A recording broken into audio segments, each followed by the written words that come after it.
So. Oh, that's a very good idea. She said she'll get the details on it. I just got through projects this year. But she said that it's $250 and I'll ask for money from you and knowing I can make up the difference or something. No problem.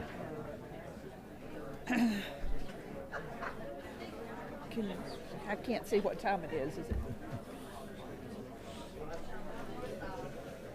Well, it's getting lonely over here on the left. 6:50. It's the only time I've ever been referred to being on the left. I kind of want to be in the moderate group. Maybe. Yeah. Do we have First Baptist Concord on the It must be. God, what was it? Take a second look while I walk. I'm having super moments tonight. Not Ann, but the other one. Sorry. Annette, but the other one. Was there? Favorite apartment. Louis. Yeah.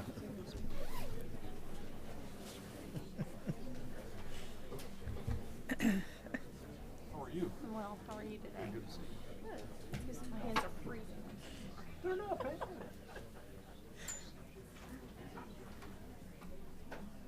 Ready? I saw you running across the park. Sit down. Okay. I'm trying to get dinner into the Yeah. house. Oh, yeah. Everybody Tom. fed and I hear you. it's a hassle. Walk is slow on the wall. Oh, good. He hasn't been I here. want to call the December 18th, 2014 meeting of the Farragut Planning Commission to order.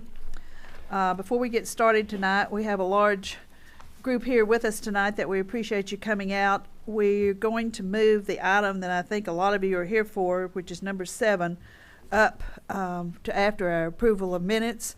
So you don't have to stay here all night.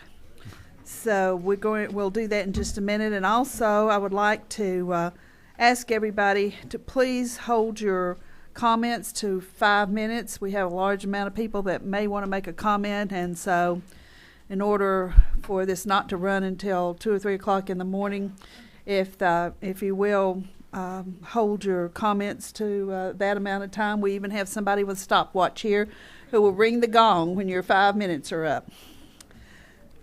We start off with our citizens forum tonight. Does anyone have any questions or comments that do not relate to any item that's on the agenda?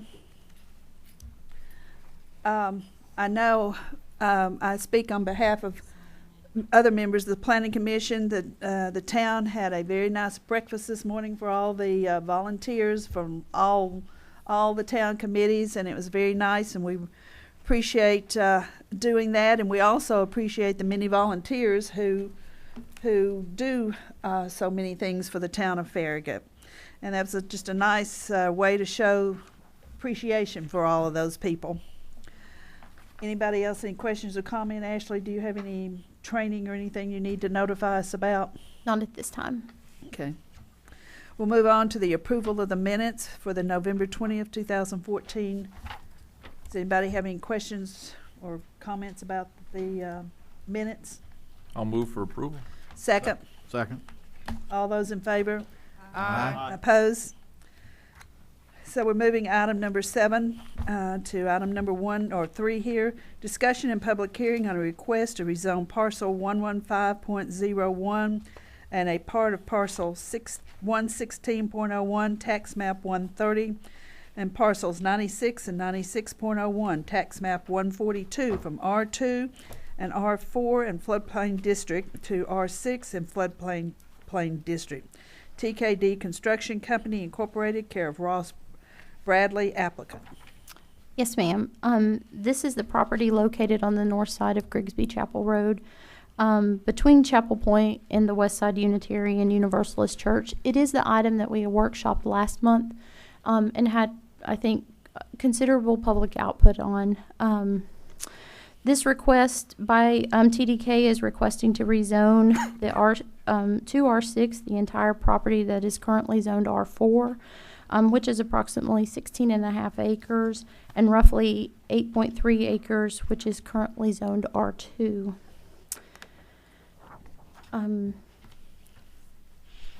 Again, this item was workshopped last month at the Planning Commission meeting. The applicant at that time explained that the requested rezoning is to construct elderly housing on the site, which is a permitted use in R6, but would also have to comply with the elderly housing requirements in Chapter 4. Staff has prepared Resolution PC 1413 and Ordinance 1420 for action by the board at the applicant's request. And we have their overview, some of the stuff that you looked at last month, certainly. And the applicant is here if you have any questions for him. And the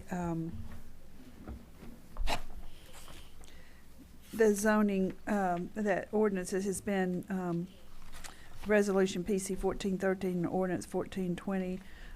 These do include the comments we had last month from the town attorney on the restriction of use. They do not. They're our standard draft format for rezoning. Okay. So if the board wishes to have, as the town attorney discussed last time, to impose certain restrictions on the property at rezoning, we would have to amend that based on your action this evening. Okay. Any questions or comments from the Planning Commission?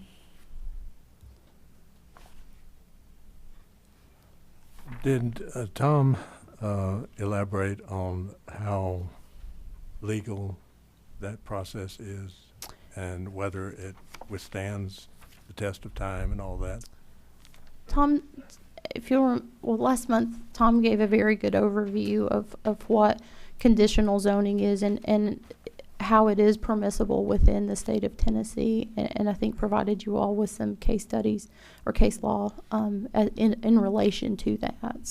And so we could do such a thing, right? You can impose restriction or conditions on the property. You can elect and as it survives with the property. we would ask that a deed covenant be recorded to also reflect that, so it would come up in any title searches if that's the will of the Planning Commission. All right. Well, let's hear from the applicant. Chairman, thank you, members of the Planning Commission, for hearing our request today. My name is Ross Bradley. I work with TDK Construction Company. We are the applicant for this rezoning request. If I could, I know we talked a little last month on some history. If I could, I'd just like to kind of cover that a little bit just so that everyone is kind of understands where we're at today.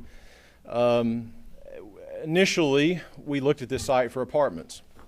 And let me first start off the meeting by saying we have absolutely no intent of developing apartments on this site.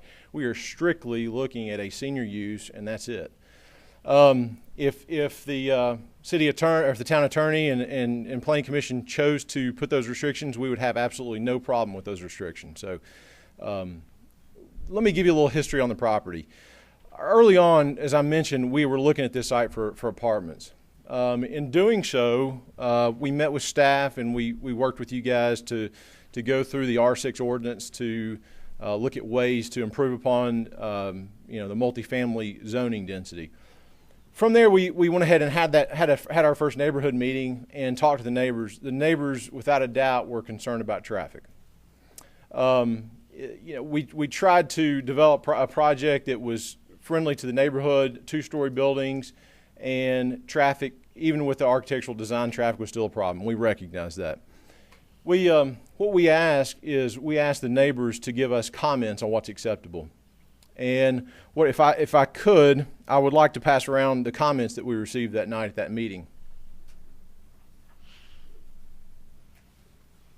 You'll notice as you read through those comments, most of them are asking for single-family housing or assisted living.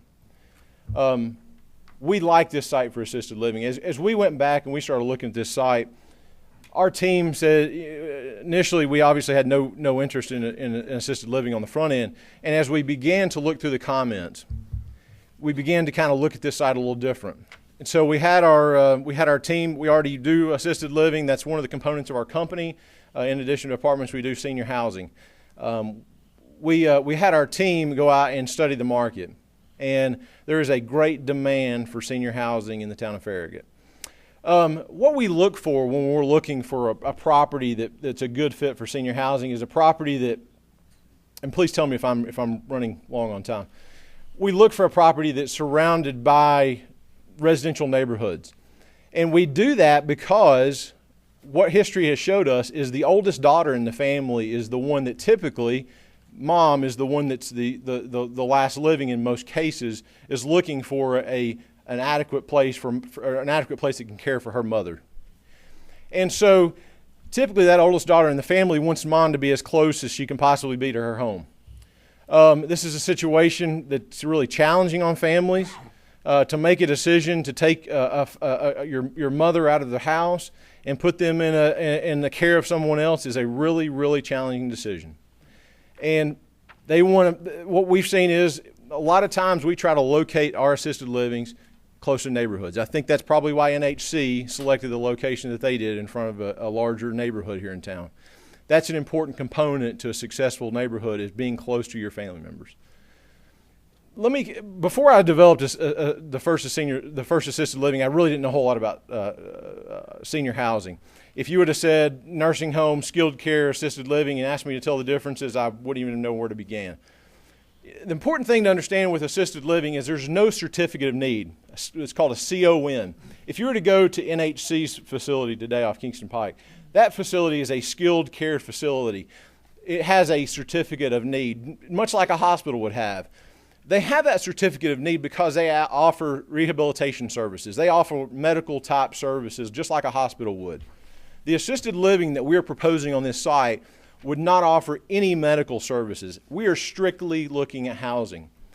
So we looked at a multi-phase development on this site. The first component is really what we're most interested in getting started with. It's the front, say, 5 to 7 acres of the development. We would want to come in there and build an assisted living / memory care dementia structure.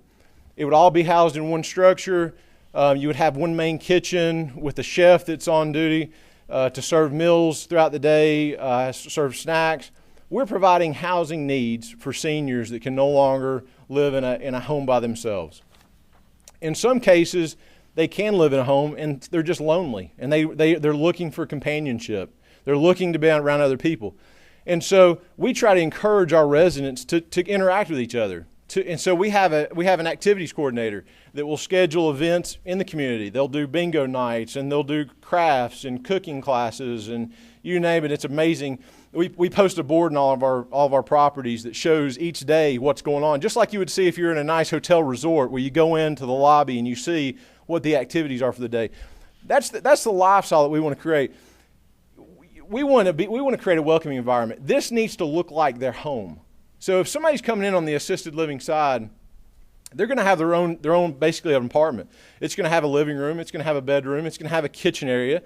More than likely, they're probably not going to cook, but we want to give them that opportunity. If they want to cook, let them cook. We'll let our residents cook. They will not have a range. They will not have an oven. They'll have more of a microwave, refrigerator type setup, because we're providing those services. But we want to make sure that we're allowing them to live as independent as they choose to live. Our residents on the assisted living side, some of them may drive, most of them probably won't. In those cases where they don't want to drive, we provide a van to take those residents to doctor's appointments. Our activities coordinator will coordinate, everybody that wants to go out on Tuesday to dinner. They'll take them out together. And so there's a lot of different ways that we try to get our residents involved. What we found and what studies have shown is that residents that choose to live in assisted living typically live 2 to 5 years longer than they would had they chose to stay at home. And the reason they state that's the case is because 9 times out of 10, those seniors that are living at home are lonely. They're there by themselves. They don't have a lot of social interaction. They seek and they need that companionship. They need that mental stimulation. We have our activities coordinator that comes in and does aerobics classes for all of our residents just to kind of get them up moving. It's probably not the type of aerobics classes that some of you guys may be used to seeing. Some of it's low impact stuff, but we're just trying to get our residents moving around because as many of you guys are probably aware, if you stop and you're sitting around all day, it drastically reduces your health. The other avenue that we're able to improve their quality of life is just through their basic diet. Because we've got an executive chef on duty, he's able to prepare meals. I was amazed. The other day I was walking through one of our facilities, Creekside at Three Rivers, and I walked back in the kitchen area where most people don't go. And up on the kitchen area, they had a big board that had all the residents that lived in the property and all their dietary needs. So we knew that Miss Betty, she can't have X, Y, and Z. You're running low.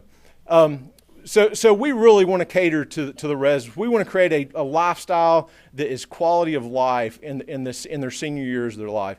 Today, that's not an option here in Farragut. There's not any room for assisted living. And I was approached by one of the neighbors when they found out we were switching to senior housing. They thanked me and they said, my husband is got Alzheimer's, or early onset Alzheimer's, and I have no place for my husband to go. If I want to find a room for my husband to live in for assisted living, I've got to drive to Oak Ridge or Maryville or Lenoir City for my husband to live. She was a longtime resident of the town of Farragut. And so this type of development, we would ask you guys to support. I think there's a need in the community. It's very low impact. If I could. Does anybody on the Planning Commission have any questions for the applicant? Do not. Thank you for listening to me. I do have a couple of questions. Yes, ma'am. If I could. One is, how many of these have you all developed? We are on our second one right now in Nashville area, and this will be our third. And do you all subcontract the services that you offer? We use a company out of Atlanta called Beacon Communities. They manage about 20 of these properties. They're well known in the industry. They're not a national company. They're not like maybe an NHC like you're familiar with. We use a third-party management company. And I would encourage you guys to come out and look at some of our property in Murfreesboro is a great example. It's very similar to this where we're expanding it. And I would encourage you guys to either get on our website and take a look at that, read some of the comments. It's been very well received. That development is in front of a neighborhood. And I just went in for a second phase to that, and it required rezoning. I had absolutely no neighborhood opposition. Once they saw what we were doing and the quality of product and the way we maintain the landscaping, the average resident that lives here pays a fairly high rent to live here because we're covering all meals, we're covering housing, all that. And so we have a full-time groundskeeper that's taking care of the property. So you all will continue to actually own the building? Yes, ma'am. We certainly will. We will develop it. We will internally build it. So we've got our own quality controls that's being built, and then we'll own it long term. Okay. Anybody else have any questions? Anybody have any questions of Mr. Bailey? And if we need you to come up and you need to tell us, can you come up the microphone, tell us who you are, and you're on the clock. It's a very short question. You met Harry Moskis. I live in Fox 10. You mentioned no medical care. That's right. Will not have a staff nursing? We will have a staff nurse, but they will not be permitted, because of state health guidelines, they will not be permitted to offer medical services because we do not have a certificate of need. But you will have some medical people there. We'll have one. Typically, we would have one nurse that would work in the property, but she would not be permitted by state health laws to offer any medical services.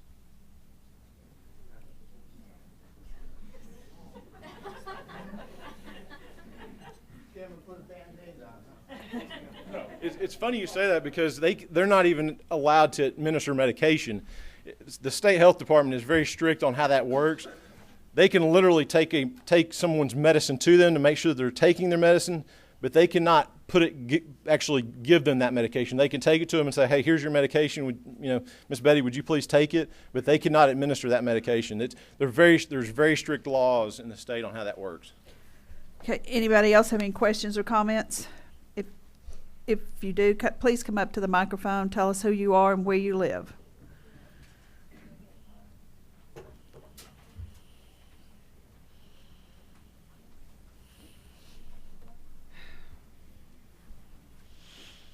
Walt Bigney, Farragut Commons. I'm sorry, Ramsgate. When you say that you have no intention of ever building apartments, is there any legal force behind his statement? If he puts in what he's been talking about, and then he wants to add apartments, can he not do that? If we let him change to R6, are we not opening ourselves up to whatever they later might want to do, in spite of what he said? Can Tom Hale please give us an opinion on that with what we have?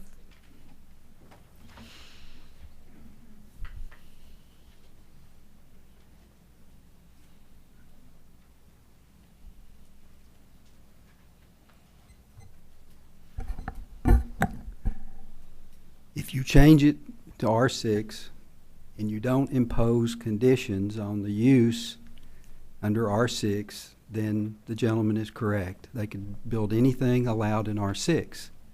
But as we talked about at the workshop, the law permits any municipality to adopt a zone that has conditions that limits the use to specific uses allowed in that zone. And you can also impose a requirement that a restrictive covenant be put on the property that would limit the use to those uses. So that's the short answer. Tom, can I ask a quick question? Can we limit, if we go to R6, can we limit the density to R4 and R2 as it's currently zoned? And can we limit and say no apartments? Can we specifically say that in the language? Yeah, you can, that would be, for sure, you could say no apartments. And I know of no reason why you couldn't limit the density to what you felt was appropriate under the circumstances. But it has to be imposed by the municipality, not negotiated with the property owner.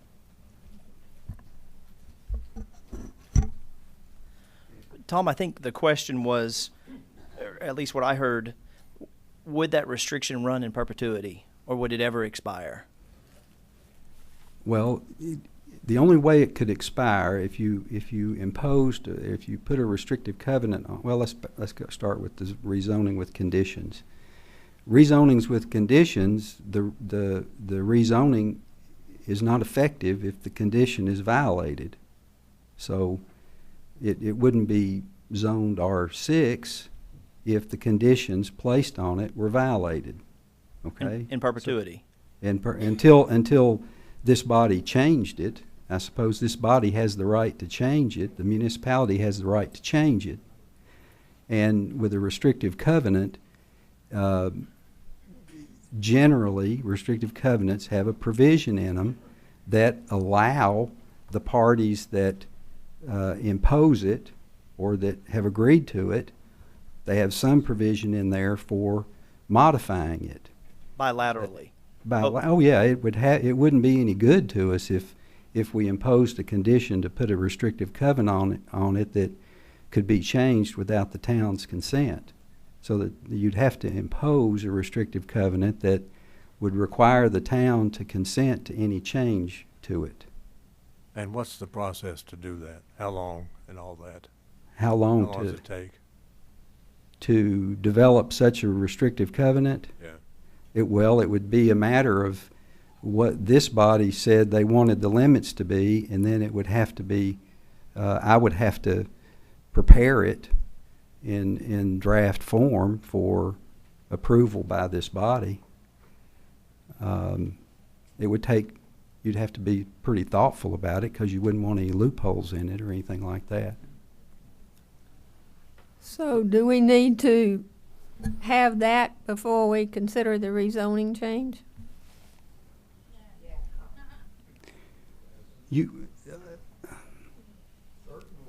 It would make some sense to me if I were in your position. I think I would want to, I mean, if the will of the body is to consider such a thing, then I think, given the nature of this and the controversy that it has created, I think if I were in your position, I would prefer to see the document and make sure that I understood that it did what you intended it to do. I couldn't agree with you more to try and do anything on the fly. Number one, too, it's a two-step kind of process to look, not process, but two, you got the zoning and the restrictions there, and you've got the covenant part of it too. So we really need to see what draft language, to be fair to everybody, including the You'd want to see both, applicant. I would want to think. see both yeah. of those before I would want to even entertain. I wouldn't want to try to do anything tonight on a fly. And if this body isn't interested in doing something like that, then I guess the point is there's no reason to develop those two things.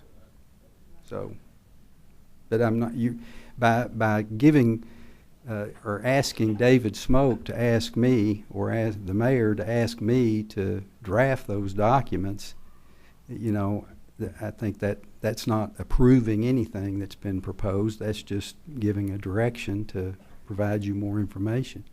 Does anybody else have any questions? I have to be honest, I have a concern. Anytime you put restrictions and you end up in a court of law, you never really quite know how it's going to go. And that's my concern about changing it to R6, is we can put these restrictions in and we can all agree that that's our vision, but will that, you can't always figure out what a judge is going to determine at the end of the day. And that's my worry, I guess. I have a little more faith in the judicial Okay. process, and I'm sorry. I know, I'm sorry. especially if I'm drafting the document. There you go. I guess I would view it, kind of a choice of least risk. I'd rather look at language that we all can look at now and understand a scenario that's really would have a much more tortuous path, and trust the fact that the makeup of the folks of the powers that be might, have a whole different view downstream. With something that runs with the land, I would rather, if I was a resident, I would rather see that locked in. Let's Sure. with the best legal advice we can, and the town behind it, to deal with it in the future if it comes up. And just to be clear about this, I think I've said it, but I want to be clear about it because I got challenged on it last time I was here. This drafting process would involve me and thee. It would not involve the applicant or anybody connected with the applicant, and because that is clearly not permissible. I think in view that, my sense that everybody on the Planning Commission, if we go to the R6 thing, would like to have the restrictive covenant, it's not quite the right word, restrictive limitation covenant included in whatever we approve, and therefore I would recommend that we table this issue for now and send it back, send a request to our attorney to provide a draft of the appropriate covenants that for us to examine before we proceed further. Do I have is that a motion? Yeah. motion? Do I have a second? Second. Repeat the motion. Hmm? Repeat the motion. Oh, to table this issue for right now and have our attorney draft applicable covenants for us to examine prior to proceeding further. I'm going to ask a question. Conditions and covenants. Hmm? Conditions for the zoning and covenants for the... Yeah, for conditions that go For both. with, But Yeah, shouldn't we be yes. giving him direction here about what we're looking for? What is, What do you need from us, Tom?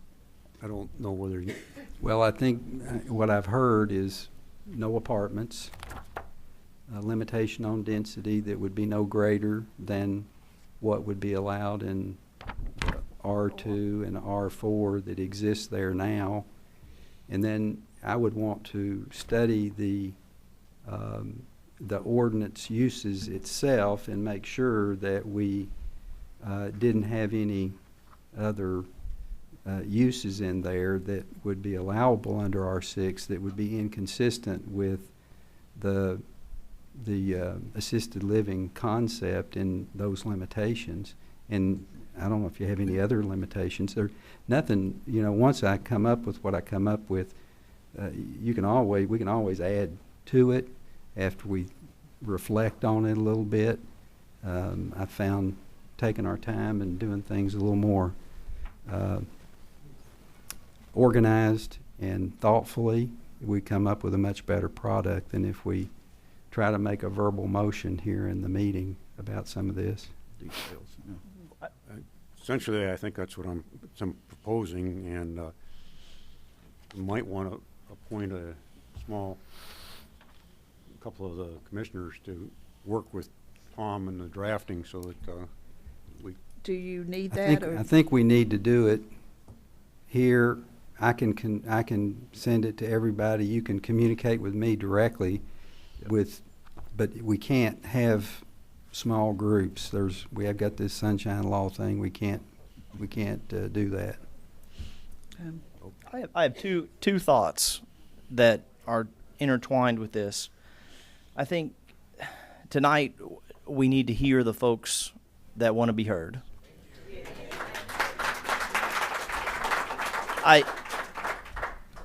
On the flip side of that, I think the applicant also needs some direction from this commission, because the applicant's spent a lot of time and energy and maybe some dollars already, and he needs some guidance to where he's going to end up with this. And then finally, an observation that I have, that as we're working through building this document, this conditional document, would it not be easier just to create an R-7 and say we create a news? I've gone through the timeline, and I'm not sure it's going to take any longer. It's still going to require a vote from this body. It's going to require 2 votes from the Board of Mayor and Aldermen. Maybe all this would just be solved if we just had a senior living or assisted living zone, a brand new zone that doesn't exist today, that says we now have a zone for this piece. Obviously, when we contemplated R6, we threw them both together in the same zone, and we thought they were the same style of development. But through this process, we've kind of learned that they're apples and oranges. They're really 2 different types of development. There are some similarities, but they're 2 different types of development. And I'm just wondering, would it make sense, and I'm not sure it's going to cost any more time, but just to create a new zoning district that is for senior living? And this is a question for Tom and also for the rest of the commission. I think from a legal standpoint, that eliminates some of the concerns that have been expressed about the judicial system and the judges doing things that people don't always expect them to do. So that you take out of it the need for drafting conditions that limit something that exists, and you take out of it the restrictive covenant drafting, and you just have a zone that governs what they can do there. We have a senior housing zoning district, which we now don't have. We That's have right. sort of a hybrid definition that we sort of have to use and have to comply with, but it may be that's a better way to go. So Noah, are you saying maybe take some of the language out of Chapter 4, which is the elderly housing, and look at that as an R7? Just Well, from I'm a staff just thinking directive. to help to look into. eliminate some of the heartburn, tie some of the traffic and the density and a lot of the things that are applicable in R6 to senior housing, but things that aren't applicable in R6 to senior housing, and create a new zoning district. And by what I'm hearing about going back and forth with this draft, we might even be able to create a new zoning district faster than going back and forth with this draft and finally trying to wordsmith something. They're both going to have to be wordsmithed and vetted by the town attorney. But it seems to me, and this might be something for the applicant to address his concerns, but I don't necessarily think that would slow down the process. It might slow it down more than he would like, but I don't think it's going to slow it down any more than what we're discussing tonight about creating this new restrictive covenant and this conditional zoning document. I just wanted to throw something out. It might address some concerns down the road if somebody ever challenged what we're doing tonight, it's just real black and white and it's real transparent. Yeah. And we have a zone that is for senior living instead of this hybrid zone. Commissioner Myers, we appreciate that advice, that suggestion. We have absolutely no problem with that. The last thing we want to do is try to hurry something up and not get something that works for the town of Farragut. So if it takes sitting down and working with staff and coming up with something, we've got a concept plan that's a basis for what we're wanting to do. And so the staff already kind of knows what our thoughts are. You know, if we need to reduce density some, we don't have a huge problem with that. You know, we put together a concept so that we could do a traffic study because that was the major concern that came out of our meeting.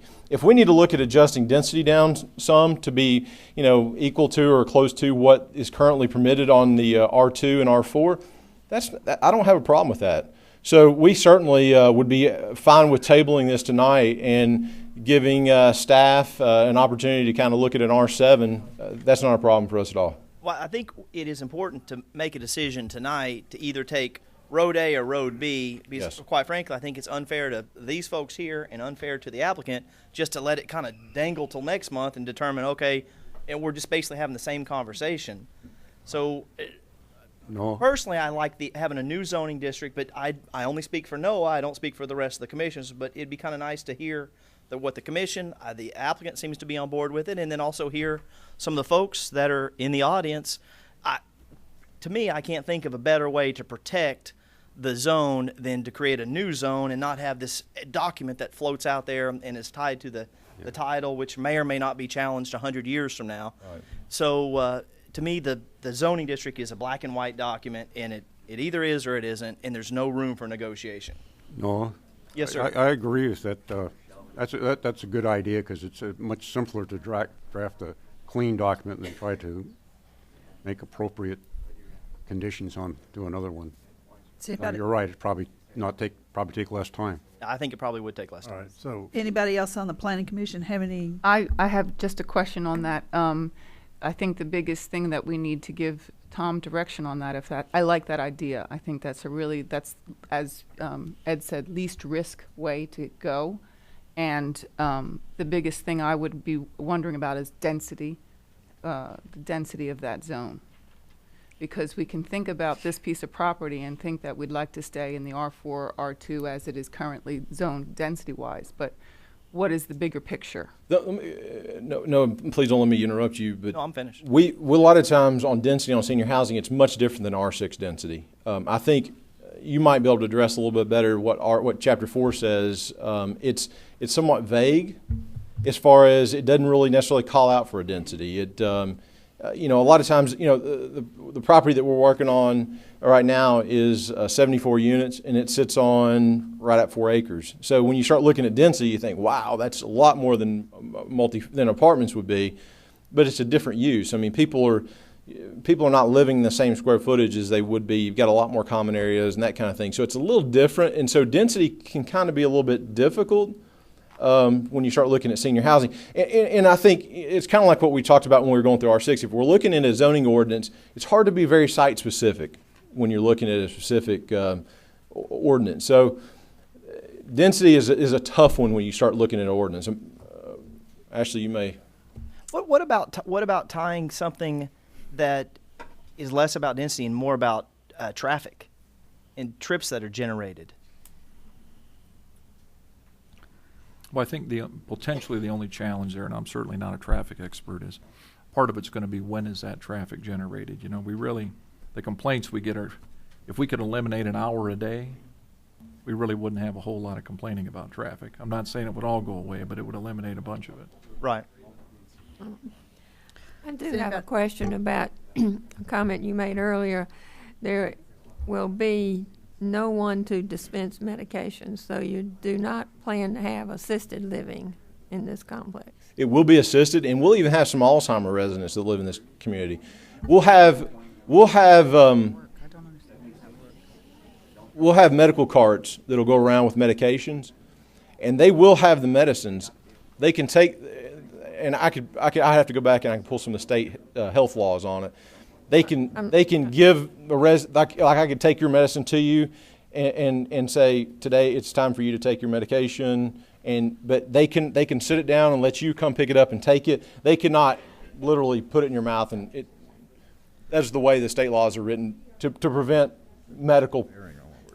It's a silly No, question. that's- If there's somebody's choking, you can give them CPR. Certainly, can do just like you could if you were at, But you can do like with the paddle things if somebody's having you can just do all that. Certainly, certainly. Okay, let's get back to the, what we want to do as far as an ordinance is concerned. Does anybody else on the I'll go planning with commission that. have any questions or comments?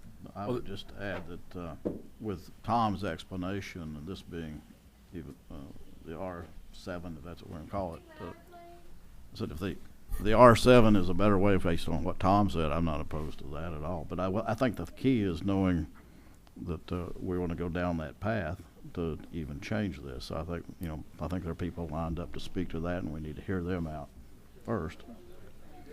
Okay. Tell us who you are and give us an address, please. Bill Enser at 806 Prince George Paris Drive in Berkeley Park, and that's E-N-S-E-R, not O-R. Gets misspelled in everything I've read so far. Anyway, just a minor point. Good evening. I have to say the conversation so far is upsetting because it seems to be that the path is being paved, that we're going to rezone it, we're going to find a way to get multifamily housing in there, be it assisted living, which I don't think anyone in this room or in Berkeley Park's against it. But I think that's not the point that most of us are really concerned about. We're obviously not against assisted living. I think NHC is a great facility in Farragut, and perhaps we need more. But I think that we don't need it where that is. If you look at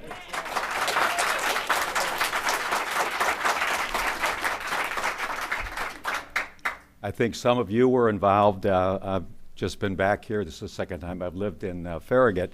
First time was in Woodchase. We moved here in '81 with a big Magnavox move, and I remember driving down Grisby Chapel. When I came back in 2000, it was quite a bit different. But it was nice and so forth. But down Grisby Chapel, it's all single-family residential, and that's what we really want. That's what the homeowners in Berkeley Park want. I think that's what everyone here wants. We want single-family homes. We're not against the assisted living. We want the assisted living to be in a place on Kingston Pike or something similar to that. So it's a concern. So in addition, I think once this gets rezoned, that property that's adjacent, that's west of the proposed property here, perhaps that gets rezoned R6 also. And so it just adds to this issue of it's not the nature of the kind of property that we think should be on that area. And again, we're not against the assisted living. I have a petition here if you want to see it, but maybe I should hold it from the residents of Berkeley Park, and I know there's a number of other petitions that we really want that zone to stay the same as R2 and R4 and put single-family homes in there. Thank you. Thank you.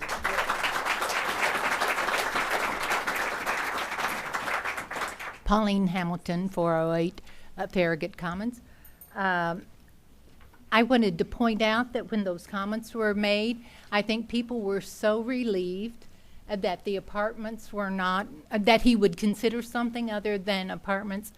I think they were delighted to think in terms of that. So I just want you to realize since he said those comments were made the night that he talked to the people, that's when they were made. On the other hand, after that, we went out and we asked people whether they wanted that land to be changed to another zoning. And we have our petitions. I don't know if, since there's this discussion tonight, if I should hand you my petition now from Farragut Commons or hold it off. You can let me know by the time I finish talking. My point is that the sellers knew what they were buying and what it was to be used for when they bought the property. And we too bought knowing what the surrounding land was to be used for. Hundreds of people have protested in person on emails that you say that you've had too many, you haven't been able to even respond to, and then on the petitions. and saying that we want it to stay as it is now. 3 to 5 people are asking you to change it. That's a big difference in people that you may be supporting. I believe it's the board's responsibility to represent the hundreds of people. My other point is the concern that if this land goes to R6 or R7, then there is no precedence to keep that midland between the senior housing and Lanesboro from going R6. That would definitely change the value and character of that area and east of there next to Campbell Road. There is plenty of room for senior housing on Parkside. I noticed the other day, the other side of Turkey Creek, nice flat land, plenty of room. And that would be even closer to the hospital. Where they can give medical attention. Senior housing doesn't require being in Farragut, and therefore I respectfully request that you all vote no to this rezoning project. And keeping in mind, I missed one little piece, that right now the prettiest area to enter Farragut anywhere is through the Grigsby Chapel entrance. If that area turns commercial, which if they're taking rent, it is a commercial venture. Thank you. Farragut has lost its charm and value for future attraction and sales. Thank you for your comments. Next. To hold the picture. You want me to take them? Yeah, no, she's going to take your petition. I would hold your petition. Yeah. The rest of the homeowners associations, I believe we're going to hold. Okay. Oh, okay. Hello, my name is Ann Ballard. I live in Chapel Glen. Kind of different things have been said now, so I'm not sure what I'm going to say here. Other than that's one thing. If somebody, so I'm going to try to leave that out. Right. If somebody's already said what you said, please let's not repeat. Things were said about assisted living, so it's been made clear to me what you're talking about in the non-medical part. I've volunteered in many of the different assisted living and nursing homes here and in other places across the country because my husband was in the Navy. It's consistency of care is also continuity of care is important, and sometimes that can be a concern too. If you're going and you can't receive any medical care, that just means you're going to have to move again, and that's very difficult, especially for people with Alzheimer's. My mother passed away from Alzheimer's, and my aunt has it, and she was actually kicked out of an Alzheimer's facility because they didn't have the level then that she needed, and that's very difficult for someone who gets confused easily when they're moved or transferred. So I wonder if it's limited, is what I'm saying. In such a small area, you can't do something like NHC, I suppose, where they do have, where you can move from like assisted living to the other areas that have the higher level of medical care, and they have the rehab. So, and I don't know what the laws are regarding the medical stuff, and I know that's what he's trying to work with too, is within the parameters he's given. And just no matter what ends up being built there, because I don't want to repeat what Pauline said, she did a good job. I'm also concerned about noise, because the noise has increased greatly, not just from the traffic there, but from trees being removed and a lot of things back there. And so if something will be developed there, but we just hope that there will be adequate trees that remain and are put in there, and watch that parking lot. I know you do that a lot with your drainage, and the sound that's developed from that. And you all are the ones that are planning commission, so you know what to look for, and we have to trust that you'll do that, because I know y'all live here and you care too, and we put it in your hands. Thank you.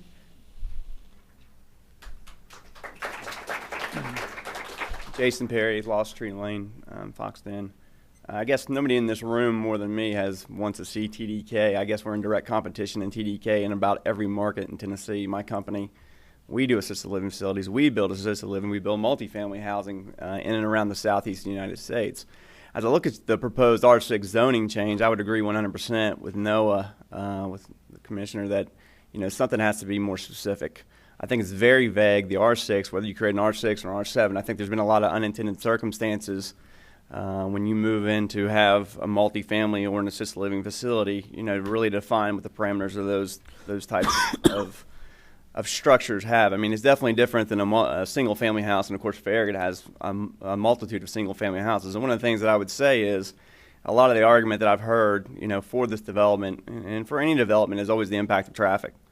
My son goes to St. John Newman, and we all fight it every morning as I come out and get on Grisby Chapel. But if I'm going to look at it, I'm the type of individual that looks at a development. I don't want to impede development. There needs to be responsible development, and like what everybody else has said.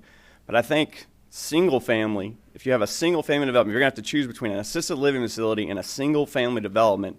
I would choose an assisted living facility. And, and I have no reason to say this or come out on TDK's side. I mean, like I said, they're 100% competition for us. But as a resident of Farragut, there's you got 30-some acres there, 4 units or 4 houses an acre. Do the math. I mean, that's a lot of trips. And exactly what Noah said earlier, a house creates about 6 trips a day. You do the math, you have 130 houses, you're doing 6 times a day. How much more traffic is that going to create on Grisby Chapel? So I think the real question would be, it's great that we want to hold people to the fire, hold everybody's feet to the fire, and in Farragut we do that, and you all have done a tremendous job working with all of us here. But I think as a citizen of the town of Farragut, I mean, I don't like the idea of having more single-family houses creating all those trips on Grisby Chapel Road. I don't think we can punish, TDK for trying to get a project done because the road wasn't widened 15 years ago like it should have been probably, but that's for another argument another time. So my idea would be, as everybody in this room, I mean, like I said, I have no reason, TDK's competition for me, but I mean, if I'd rather have a bunch of houses built in there, no, I don't want to see a bunch of houses built in there because that would create more traffic than an assisted living facility ever would. So if the committee is going to pass something, I would look at it and say I would much rather have a single facility in there. You can even, some of them, I know TDK's, I've been to their facility in Murfreesboro many times. You can build a single level facility, most of them are, on about 6 to 7 acres, and they could probably do very well with it. How many units will they get? About 70. And is there demand in the town of Farragut? Yes, there's a ton of demand. Maybe people in this room don't have a need for it, but there's a lot of folks in Village Green and people that I know and friends of mine that I go to church with that they would like to have another assisted living facility built in the town of Farragut so they don't have to go somewhere else. So, thank you. Thank you.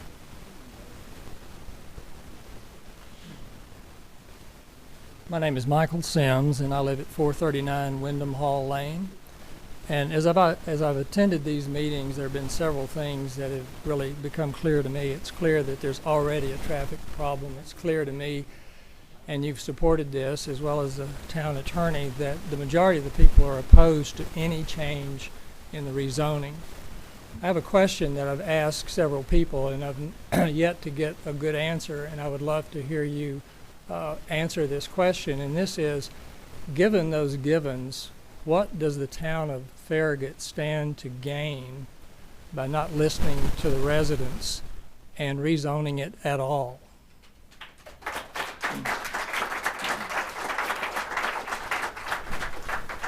Harry Moskis again from.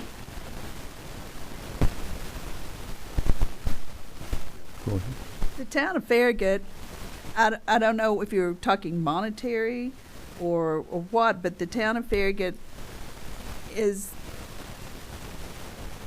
property is going to be developed, and we would like for it to be developed in the least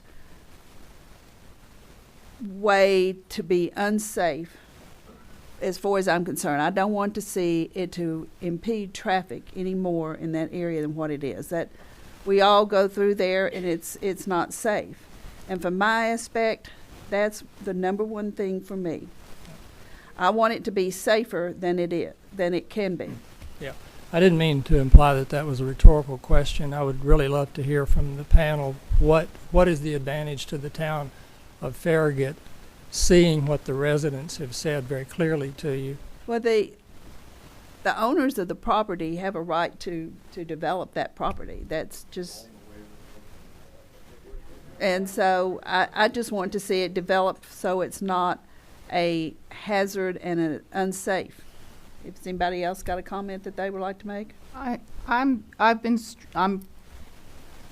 struggling with this since the last meeting because we hear you. It's a traffic issue. There's a traffic issue there. I personally experienced it. I'm sure we've all experienced it at one point. So we understand the traffic issue, and you're concerned about changing the character of that area. I understand that. But if we leave it as it is, the traffic issue will get worse. When they develop that property, it will be worse than if we have the assisted living. So it's, according to the traffic study that we were handed, that I take on face value, traffic will be worse as it is currently zoned than if it goes assisted living. So we have to balance between, do we want to keep the character as it is, or do we want to lessen the traffic impact as much as possible? This is a real struggle because I can see a lot of you do not want the assisted living, but you don't want an increase in traffic you want to minimize the increase in traffic. There's no easy answer here. Harry Moskis again, 405 East Fox 10.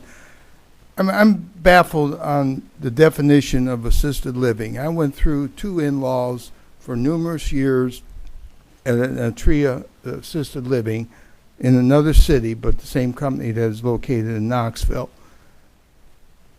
There they provided care. An Alzheimer person to take the medication on their own. Somebody falls. Be prepared for noise and traffic, rural metro ambulances and fire trucks. I've heard conversations about noise, yet this place, the fire department was at least there once a day. Ambulances at least twice a day. You're going to have more traffic and more noise unless this, I'm not familiar with the state laws, but I never heard of an assisted living place that could not provide first aid or medication to a resident. Otherwise, it's more like an apartment than it is assisted living. But just prepared, you're going to hear those rural metro sirens around the clock.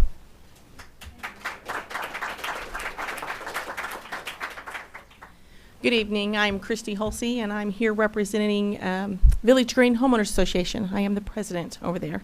I do have a petition with a couple hundred signatures on it, just so that you know. I am going to hold that till you all make a decision on what you want.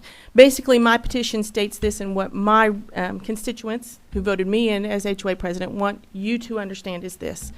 They do not want R6 at all, in any way, shape, or form.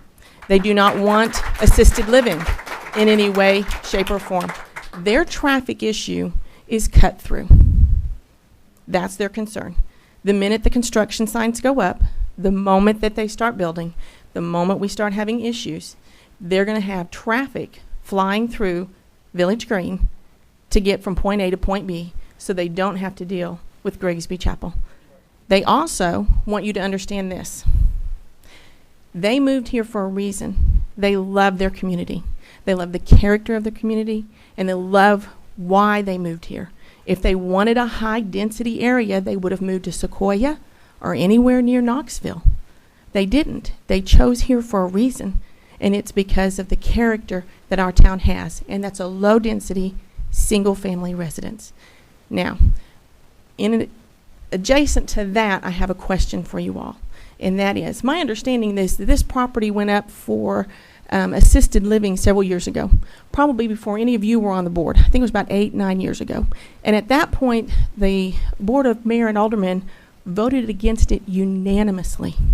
Unanimously. My question is, what's changed? I don't remember that whatsoever. We have not voted yet. Yet. But all appearances sure do look like that's the way you're headed. Anything 8 or 9 years ago. There was a request it's been several years ago. The Planning Commission actually did vote for that rezoning request, and it was defeated at the Board of Mayor or Alderman level. Was that for apartments or assisted living? Assisted living. It was for assisted living. On that property? Yes, ma'am. Okay. I don't remember. My name is Gabrielle Preston. I live on St. John Court in Prestwick Place.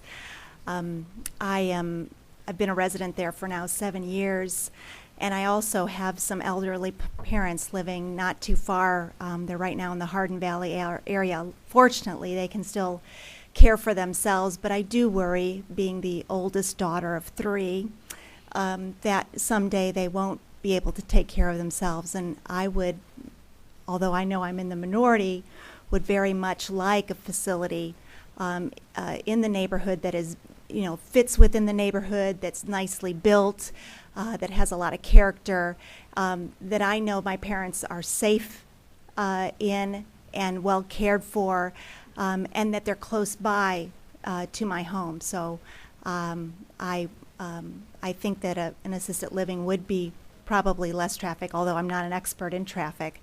But when I think of my parents, I want them close by. Thank you.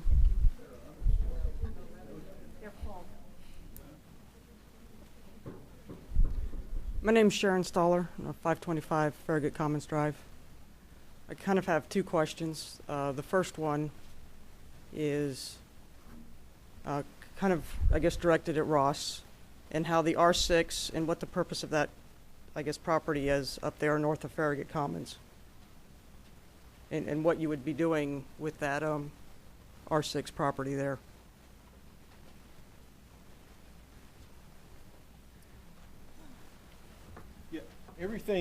Everything that's shown there in white now is all a part of this zoning request that we had for senior housing.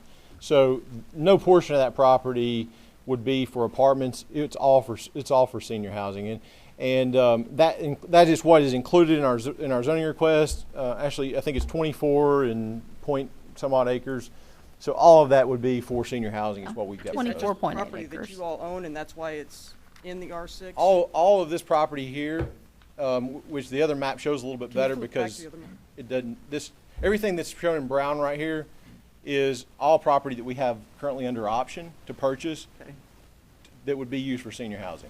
No apartments are we planning on putting on that brown portion of the property. So then, but again, why the purpose of rezoning the stuff north of Farragut Commons into the R6? Because given that creek that runs in there, all of that terrain. The portion that the creek and everything goes through is the C2 section.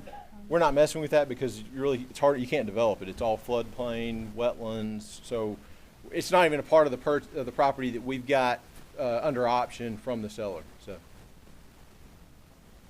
that answer your question? So all of this piece of property on the map that's C2 is a wetlands. Well, not everything. Not everything. So that portion that's between C2 and Farragut Commons, you would never do anything with, even though you want to designate it as R6. Everything that we've got right now under option is the brown portions of the property, and that's what our rezoning request is based on. And we only have senior housing planned for that. I think what she's saying is a portion of that brown property is north of Farragut. She's talking about that little flag area, if you want to call it a flag or a panhandle, that is directly north of Farragut Commons that is hashed. Yes, the way we established that boundary was that was all of the R4 and R2 property. Most of the C2, there may be a portion of that brown that is in creek wetlands area. We just to make it simple, we just said we'll take all the R2 and R4 and go that route because most of the R's you can kind of see the little box of the C2, and most of that is all creeks and wetlands and that kind of thing. So we had to pull with it. Actually, go to your next slide because it looks like on your next slide, if you look at that same panhandle area, that you don't have anything right there. Anything shown there. Right. And you can kind of see where the green strips kind of cut in and out. There looks to be some underground water comes in there. Maybe some sinkholes. It's really messy back there. Yeah, it's a complete mess back there. And then kind of my second question is, what kind of happens 10, 15 years down the road if you do rezone this R6 and it becomes a little bit commercialized? Because 20 years ago, I never expected Turkey Creek to ever exist and become basically the nightmare that it has become.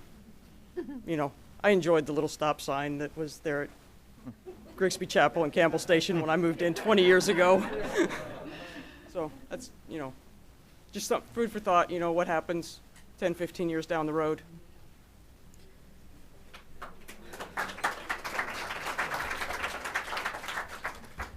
Hi, my name is Rob Helton. I'm at 12309 North Fox Den.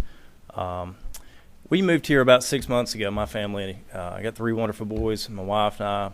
We looked all over. We looked at Oak Ridge. We looked at Maryville. We looked at Hardin Valley. But ultimately, we decided we wanted to be in the town of Farragut. So here we are, and we love it. First 2 weeks were kind of rough. My wife totals her mom's car right down the street here on Grigsby Chapel because a nice gentleman that probably should have been in assisted living already ran into her mom's Volvo and totaled it. And then my car got stolen out of the driveway in Fox Den the second week I was there. But unbeknownst to all of that, we know we chose the right place, and we know that the town of Farragut is a perfect choice for our family. So the email chains that have been going through the system, and I've been reading all of them. I haven't responded formally to any of them. They're pretty detailed and lengthy. And I was concerned, too, when I saw the apartment proposal, because I, too, sit in the traffic every morning taking kids to the school systems here. And I saw that atmosphere change to the assisted living. And I really think, as I sit in the audience tonight, and I really hadn't planned on saying anything, the two common concerns I hear is the zoning. Can they possibly sneak some apartments in if we stick to R6? How do we safeguard ourselves as a city and a town? And I hear the traffic. And I think traffic's perspective, because I think if you sit on the 405 on Friday afternoon in L.A., Grigsby Chapel is nothing. But my point to that is it is all perspective, and it is busy on Grigsby Chapel. And I think if everybody can kind of look at the realities of the traffic flow with assisted living and really consider that, then you look at the campus offload and onload, it's probably going to be busiest during the weekends. Okay? I don't know. I'm not a traffic study expert either. But compared to apartments, which would be every day, or single family, which would be a lot heavier, those are drastic differences on when campuses would offload and onload for communities. So I appreciate the concern, and I know that I chose for my family the right place to come to live in Farragut. And I'm like you guys, I'm concerned about other things slipping in there under the umbrella zoning that could possibly go through. But I just think that at some point this property gets developed, whether it's now or 6 years from now. And if we're not careful as a community, we might just get a whole lot more than what we bargained for down the road. Thank you. Thanks.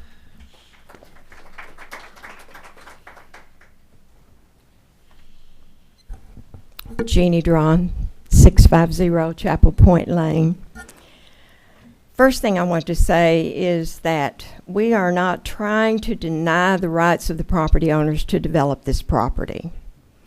We feel it very strongly that it can be developed and become a beautiful community under the current R4 zoning. I heard Mr. Bradley compare this development to NHC and its connection with the residential area. Chapel Point is going to be surrounded by this complex. You can see that on the map. So I don't think that's a very fair comparison. We have NHC, Summit View, and Clarity Point, all in areas that are not surrounding a residential area. We in Chapel Point are concerned that if this zoning is approved, because the property is on a higher elevation than Chapel Point, we will experience extreme water runoff to the backyards of the residents who are on the west side. I spoke about this last month. We in Chapel Point are concerned that our property values will be negatively affected. Chapel Point has always been a desirable place to live, and units put up for sale are almost immediately taken, some even without being listed. Because of the negative impact of this rezoning, potential buyers will be hard to find. Let me say something about the potential zoning. If it walks like a duck and quacks like a duck, it's probably a duck. And it doesn't matter whether you call it R6, R7, or R14. It's the same zoning. If you approve the rezoning request under whatever number you want to assign it, you're sending the message that the concerns of the residents of Chapel Point and all the other people who are here are being ignored and they're not important. you're saying that development is more important to the town of Farragut than the residents who live here. If you deny the rezoning, you're sending the message that you are committed to preserving the character of the town of Farragut as it currently is. Thank you.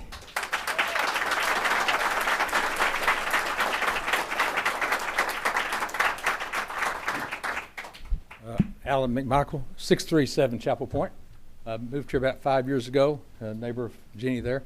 Pretty well she kind of covered a lot I was going to say about, but the biggest thing, we had my wife's mother was in Shenandoah nursing home. I know exactly about traffic. We were over there, she was over there like once a day.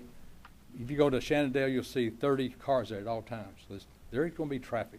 You got commercial trucks coming in, you got ambulances, you're going to have a helicopter probably coming landing. Lifestar be flying in over top of us. I get out at 7 o'clock in the morning. I can't get it. It's a accident waiting for a happen. I'm going out here, fighting this way. Now I've got to fight the ones coming this way.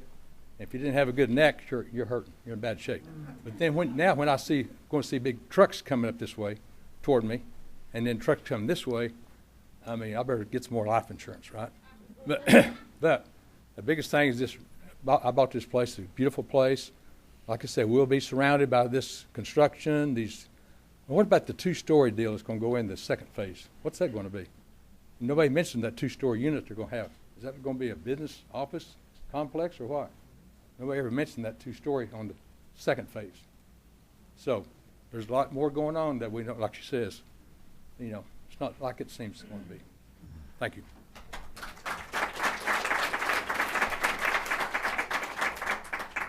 My name is Gwendolyn Brown, and I live at 11622 Channing Lane in Wyndham Hall subdivision.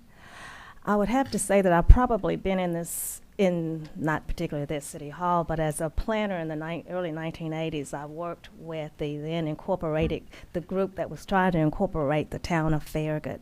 Mayor Bob Leonard at that time was head of that.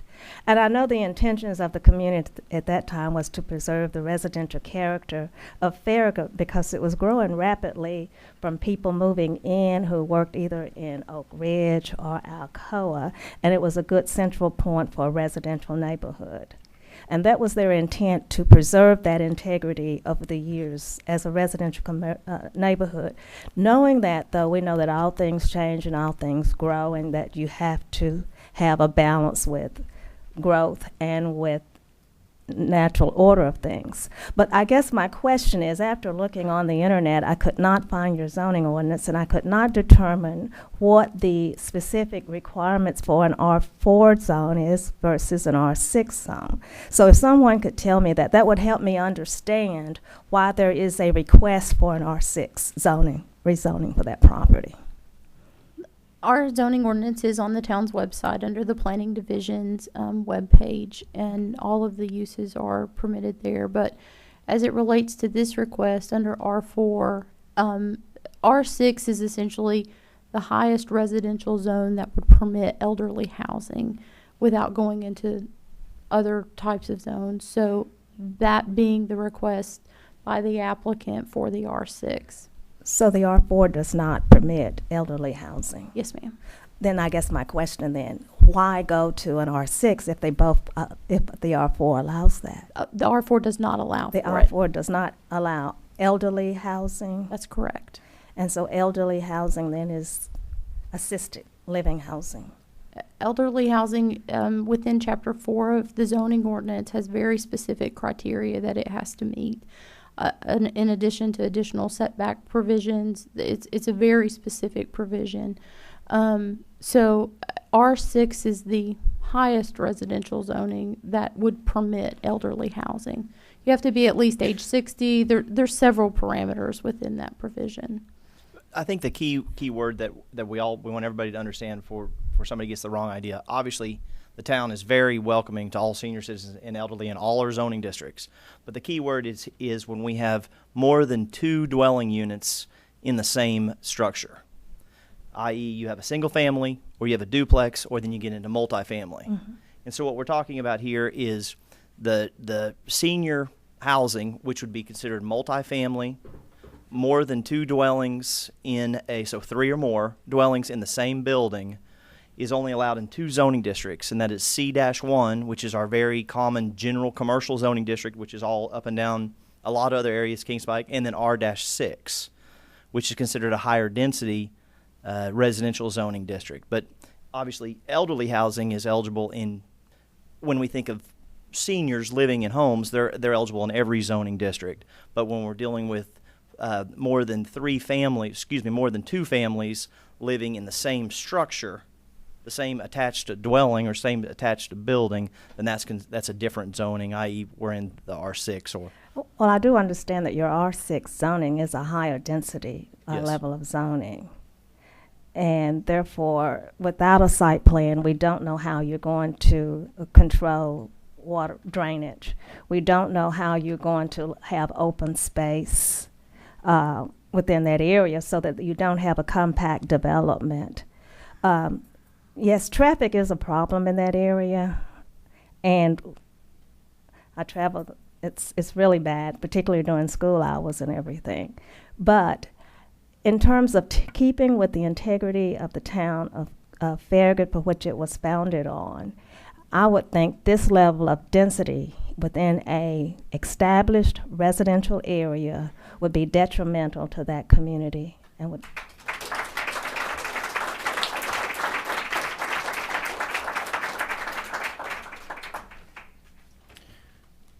My name is George Kolanich. I live in Prestwick Place, and I'm the current president of the Homeowners Association. We moved here 14 years ago, and when offered a transfer back where we came from, we elected to stay here primarily because of a wonderful place to live, the best I've seen anywhere in the country. Appreciate the opportunity to give you some of my views. Hope I'm not too repetitive with what's been said, but I did spend a good part of the last 3 or 4 days trying to read through your website and look at the various zonings and the various conditions for different types. And I did make an attempt to drive around and go into Farragut Commons and Chapel Point and look at the area. And I have 3 points that I'd like to make real quickly. I just said that the proposed rezoning of the property would allow a large variety of high-density uses, including the proposed elderly housing, which the developer said is going to include assisted living, independent living, and Alzheimer's dementia units. This places a large commercial facility and facilities in an area that's surrounded by moderate density housing facilities. But the other thing it does, in my observation, looking around and driving around, is it sandwiches the 2 Chapel Point and Farragut Commons between a large commercial elderly housing unit and the commercial development along Campbell Station Road. The other point is we recognize that Grisby Chapel Road is a high-speed, high-volume roadway. 16,499 movements per day. And I live fairly close to Grisby Chapel, so I can watch it out of my upstairs family room. St. John and Grisby Chapel is a real problem.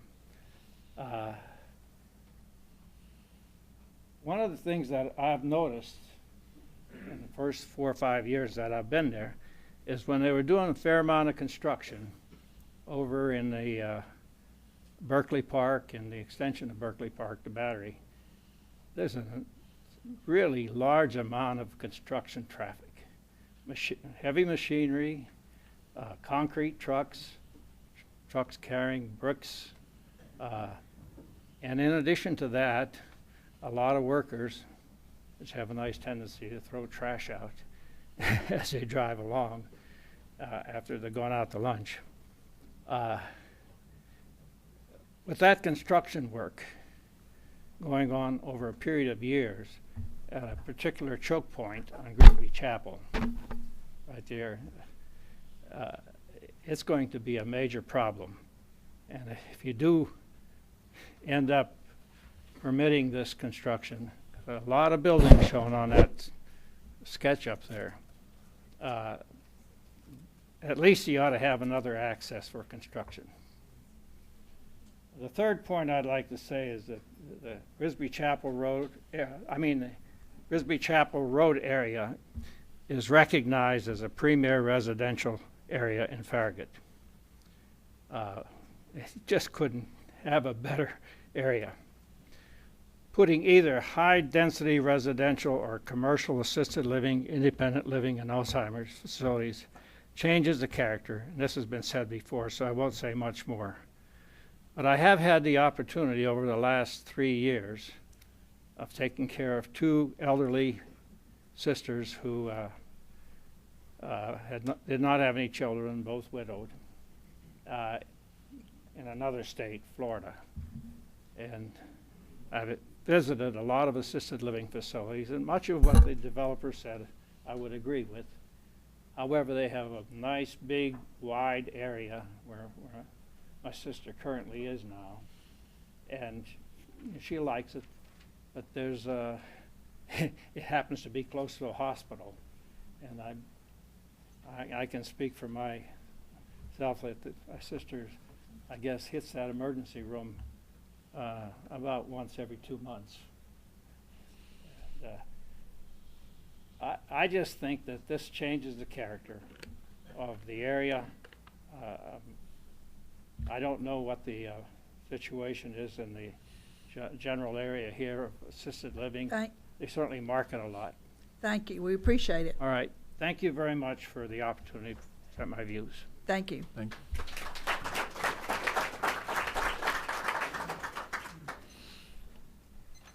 Good evening. My name is Don Schreier. I'm a resident at 805 Weatherly Hills. I have a couple of points. In November, the review of the R6 approval for Campbell Station apartment complex was commended for leaving a large open space in accordance with the R6 zoning. That zoning requires a maximum building area of 35%, coverage is 60% of total lot coverage. You look at this site plan, and I don't believe that it complies with those requirements. My second point is also in November, the board reviewed an oil change facility, and there was a clarification made for approval that the developer could not pave a certain area due to an increase in runoff. You look at this site plan and consider the number of roofs and paved access ways, roadways, and you're going to have a tremendous runoff into Turkey Creek. I don't think that's been discussed or considered. The third point I want to make is if one reads the little boxes that show the number of parking places and adds them up, this property is being developed in 4 phases.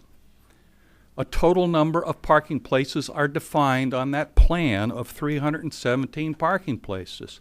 If this was developed as R2, R4, you wouldn't have 317 parking places and cars added to Grisby Chapel. So my comment is the devil is in the details. And what was the traffic study based upon?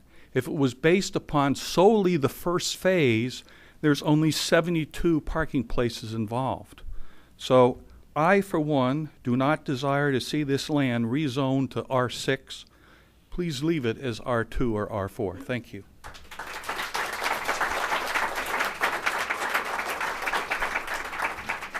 I'm Sylvia McMichael at 637 Chapel Point, and I'll make mine real short. We absolutely don't want it, any of it. So what else do we need to do? And the only thing I can think of that would be wonderful in there is a park, a dog park. Everybody has dogs, so let's have a park.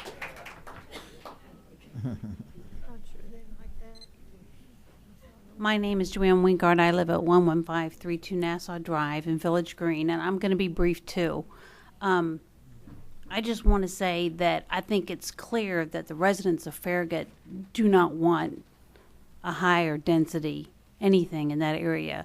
We don't want ambulances, we don't want flyover helicopters, we don't want the construction traffic, and we don't want all that comes with that facility. And I would hope that you all will listen to what the people of this community want, because we are here telling you what we want. And I would especially hope that those of you who are elected will think very strongly about what your constituents are telling you they want, because we're certainly going to think about it. We think about it now, and we're going to think about it when we're at the polls on Election Day. There you go. Thank you.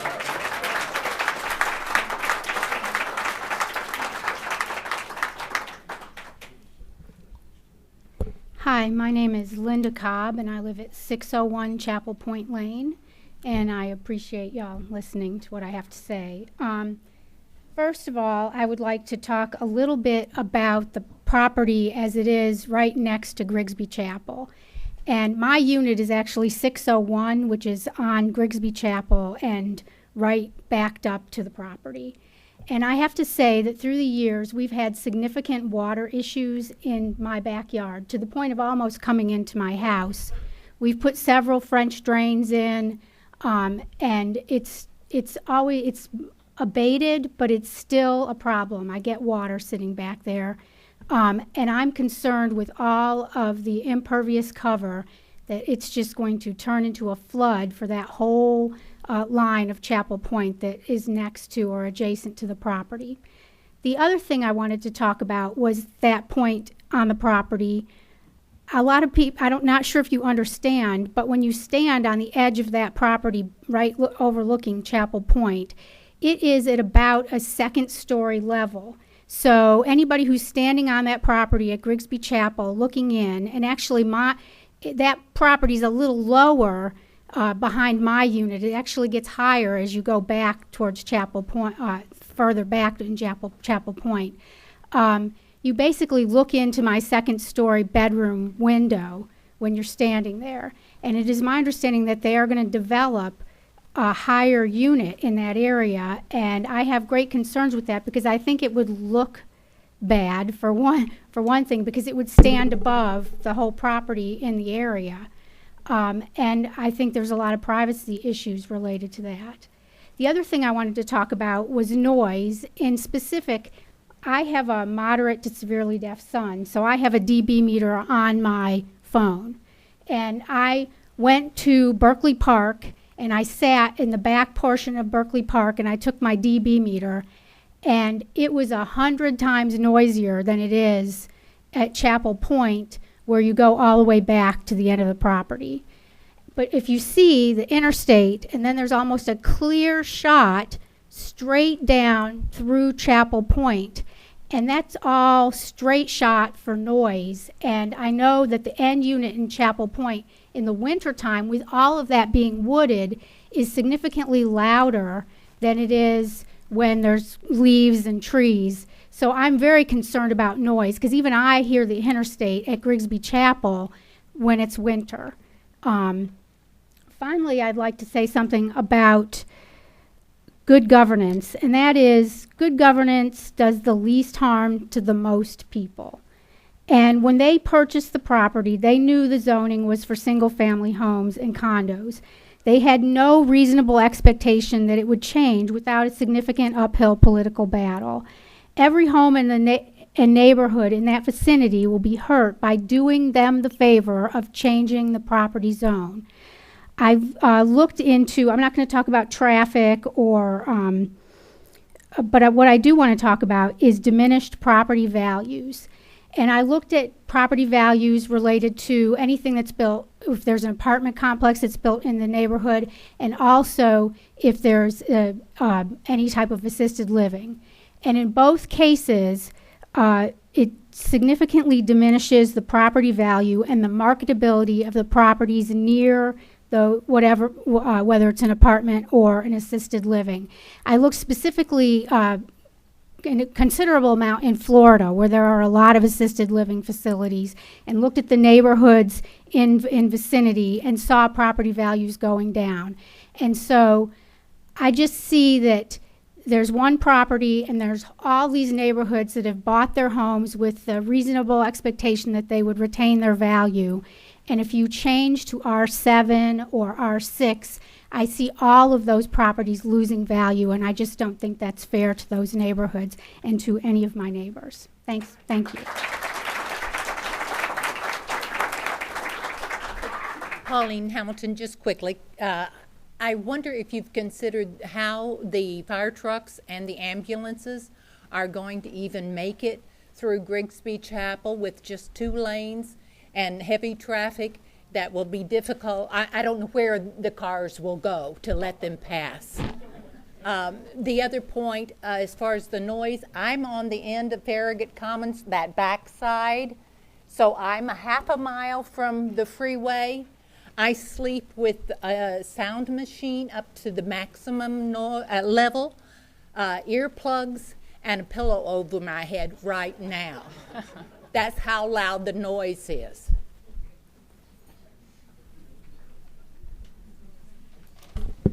Maria Housley, 526 Farragut Commons Drive. I just wanted to mention, well, we've been mentioning traffic an awful lot last time, this time. We kind of obsessed a little bit about traffic. We moved here 14 years ago when the only thing on Parkside was Walmart. There was no traffic. Grigsby Chapel was fantastic. It was absolutely wonderful. Development after development have been built, and our community has grown. We've gotten used to it. We hate it.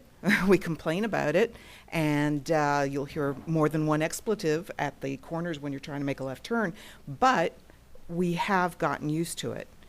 Why? Because we love our community. We haven't moved away because of that. We love our community. We love our neighborhood. Now, the thing is, these people here, everyone here, we are the community. We are the neighbors. We are the voters. We are the taxpayers. We are the residents. The owner and the developer are not. They have a business, or they want to make some money, and I understand that. And I'm sure that whatever they build, hopefully wherever they build it, not here, will be wonderful. And they'll make lots and lots of money. But right now we're talking about our community and our neighborhood. And with that thing about the traffic especially, I just wanted to clarify the point. No matter what goes in there, whether it's what we want, which is an extension of the neighborhood that we have now, single-family homes, condos, whatever, just the community and the neighborhood that we have now. That's what we want. And we know that that's going to bring traffic, more traffic.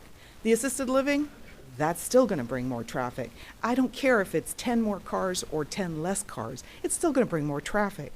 So my point is, why don't we leave the community as it is, our neighborhood as it is? Let it grow, because it will. And we are not going to stop it. We don't care to stop it. It will grow. That's progress. And maybe the time and the energy of this committee would be better spent trying to find solutions to the traffic that is inevitable. Thank you.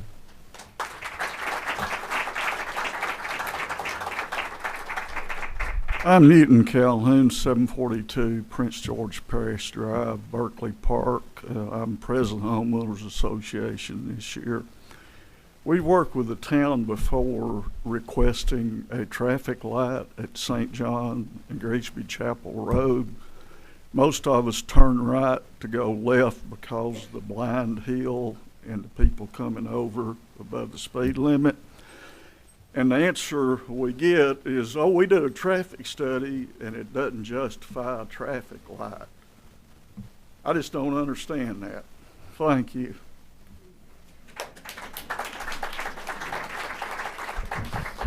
My name is Bob O'Dare. I live in Wyndham Hall. I have a metric that I haven't heard anybody mention in this regard, and that is between Fritz Road and Campbell Station Road, there are already 8 access to and from Grigsby Chapel, counting the 3 up there by Walgreens and the one across the street.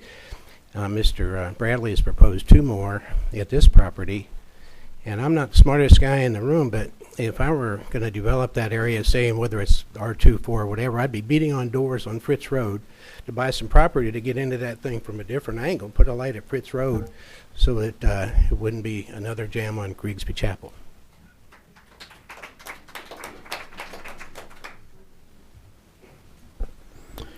Good evening. My name is Mull, M-U-L, Wyman, W-Y-M-A-N, 528 Wyndham Hall Lane. I have 4 points I want to talk to you about. First of all, existing senior living. In the 2014 town report, talks about senior and medically assisted living guide. Parkview West is independent living. It's on Kingston Pike. NHC Farragut, assisted living and rehab. It's on Kingston Pike. Summit View Farragut, skilled care. It's on Kingston Pike. Clarity Point, memory care. It's on Concord Road. Those are all major arterials. It's where they need to be. We don't need assisted living on Grigsby Chapel Road. It needs to be on a major arterial. Why? Because it's a business. It's a revenue generating business. It's classified as residential in R6. But the land use plan talks about density. It doesn't talk about use. And that's one of the things that's changed. The land use plan shows this area on the north side of Grigsby Chapel Road as medium density residential, okay?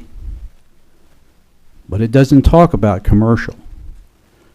Assisted living and all these other senior livings are commercial. We were told at the staff developer meeting, the base fee for an assisted living unit that's proposed right there, $3,700 a month, and then you add on the rest of it. So multiply that times 224 and see what you get every month. Okay. Traffic. I see everybody taking notes. Please write this down and memorize it. There's 16,000, I repeat, 16,499 cars a day on Grigsby Chapel Road, 2 lanes. That means you have 8250 on one lane, 8250 on another lane. It isn't going to make any difference whether you build out or whether you build assisted living. The traffic is already there, folks, and it's going to increase with or without this development. An existing build out will create 858 more trips. Assisted living will do not 592. That's a difference of 266. It's insignificant. The traffic is there. 16,000, please write this down, 499 trips a day, Monday through Friday, on Grigsby Chapel Road. I don't know what the breakout on that is, but I would say that just anecdotally, it's probably half of it is through traffic. And that's been allowed. Okay. Let's talk about the R7 ordinance. Okay. Now you say we're going to look at an R7 ordinance. Just think about how much time that's going to take. You're going to have to deliberate amongst yourselves and the town attorney, and then you're going to have to come to a consensus on what you want this ordinance to be. Okay. You will have a public hearing, and we'll all be here. The Board of Mayor and Aldermen will have a public hearing, and if I'm not mistaken, Mayor, that'll be 2 readings on that ordinance? If it goes that far. Right, if it goes that far. So, Planning Commission will have a public hearing. The Board of Mayor and Aldermen will have probably 2 readings if it goes that far. If the ordinance is adopted, then you come back, and I assume that the applicant will reapply for R7 or whatever it is. So, that'll come back to you. You'll have a public hearing, and then it'll go back to the Board of Mayor and Aldermen for approval or denial. So how many months are we talking about? 3, 4? Are we going into March and April? I don't know, but just think about that. We've been working on this since August. You all have been working on it since who knows when. Okay. Thank you. Okay.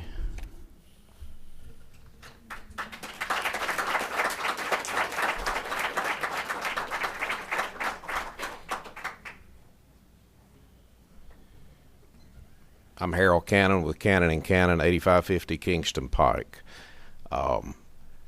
Came tonight to address the traffic issues. When Alan came back, there was a little bit of an aroma of barbecue sauce on him from the last meeting, and I felt it appropriate to try to at least bring some facts to bear here. I've got a lot of friends in this room. I hope I still have most of them when I leave tonight. This is an important area for us, and not because we did a traffic impact study and not because of the project. Many of you know my dad, and it was his brainchild that came up with the way Fox Den crosses underneath the roadway further up the road when that road was being redesigned.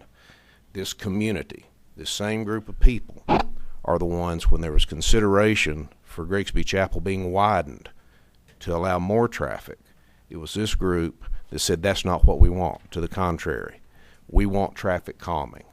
We want it to go slower. And it was our firm that designed that. And it's the man who prepared the traffic impact study that also, it was the key man in this design.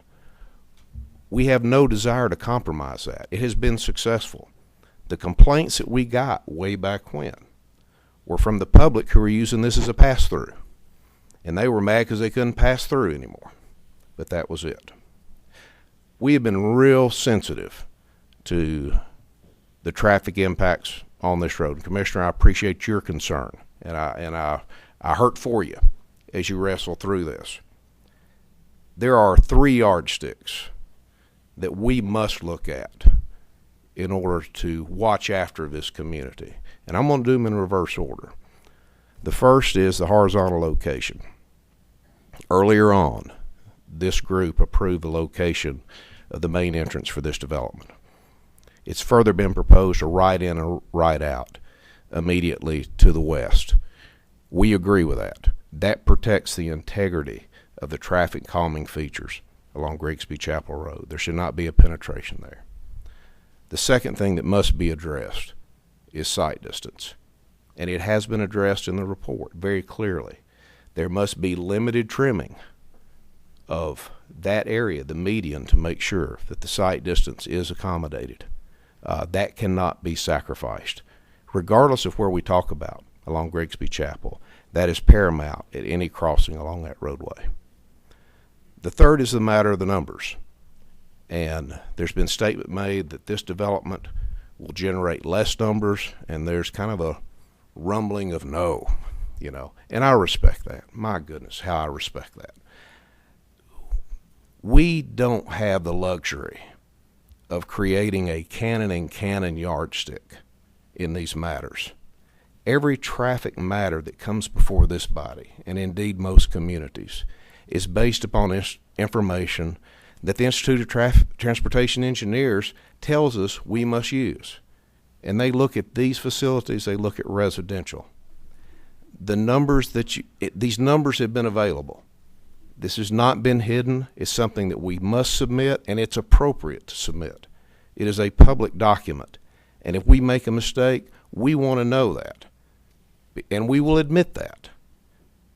But to say no without something supporting that, I would respectfully offer, we need to be dealing in factual stuff. And based upon the guidelines that we must adhere to, a development like this will indeed generate less traffic. The McMichaels are good friends. Their daughter and I went to school together. And they're right. My dad and mother at an NHC came from there to come here. And there seems to be a lot of traffic. But just the day-to-day experience of being there, those cars don't move much. And there's not that much traffic being generated. What has been said about the current zoning and the amount of traffic being generated, I would respectfully, and I do mean this, very, very respectfully offer to this community that they are true, that those numbers are indeed greater than what this facility will generate. Again, that's not our yardstick. That is one that we must use to measure different developments, and that is one the town has used consistently throughout time. I'm close. I apologize, ma'am. It's a matter of rezoning. It's a matter of what this body wants to see there. I offer this one other comment. Okay, thank you so much. Thank you.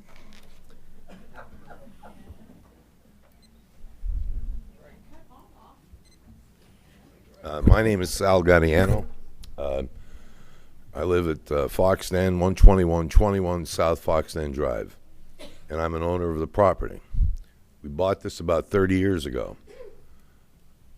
One of the questions I have, I mean, I'm going to sell this property. It's either going to be sold to do this project or what it's zoned for. I believe that this project is the least intrusive of anything that we could put in, considering the traffic problems, considering the school problems. There won't be any addition to the school with this project.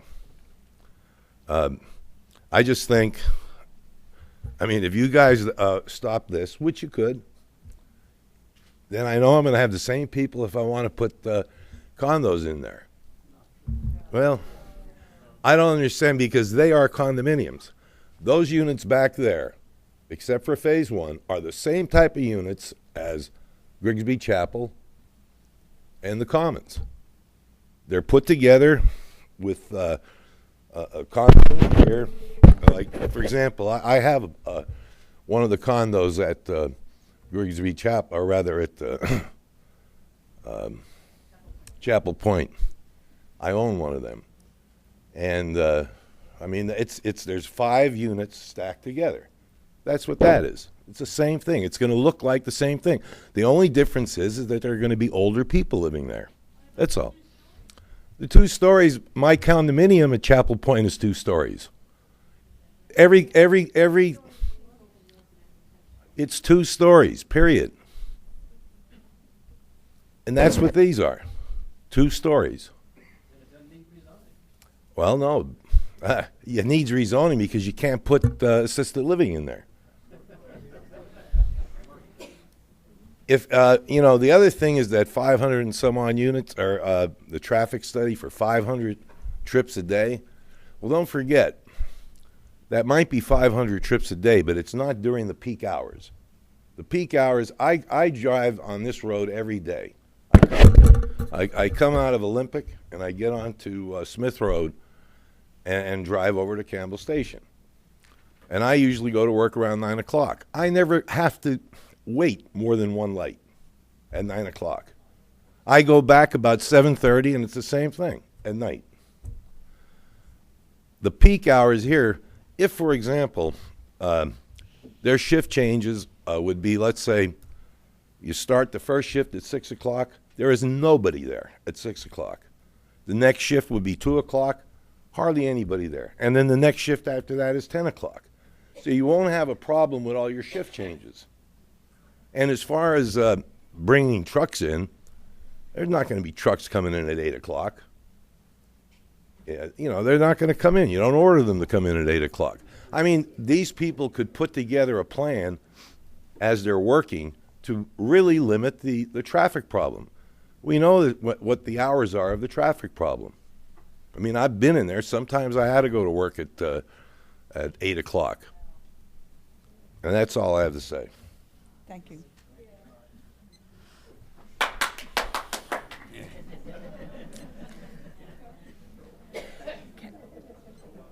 Do I have a motion? We do have a motion and a second to table already on the board. I just, since we've had considerable discussion, just to remind you all,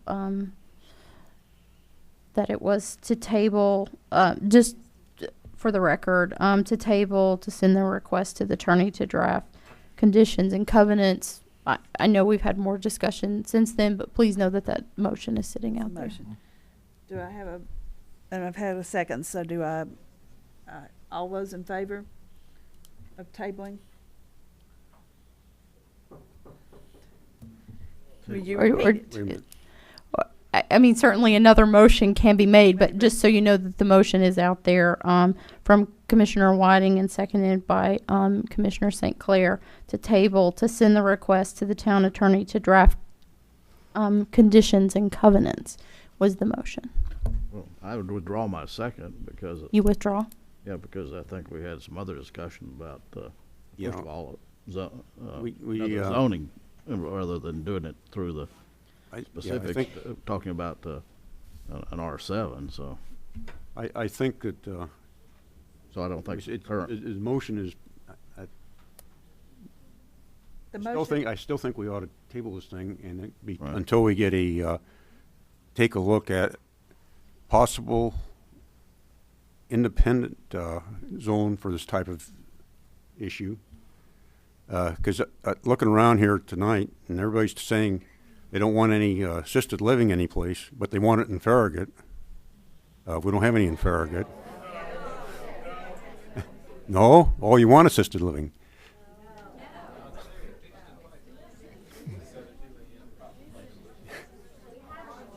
Okay, let's. Never mind. But anyway, I think we need to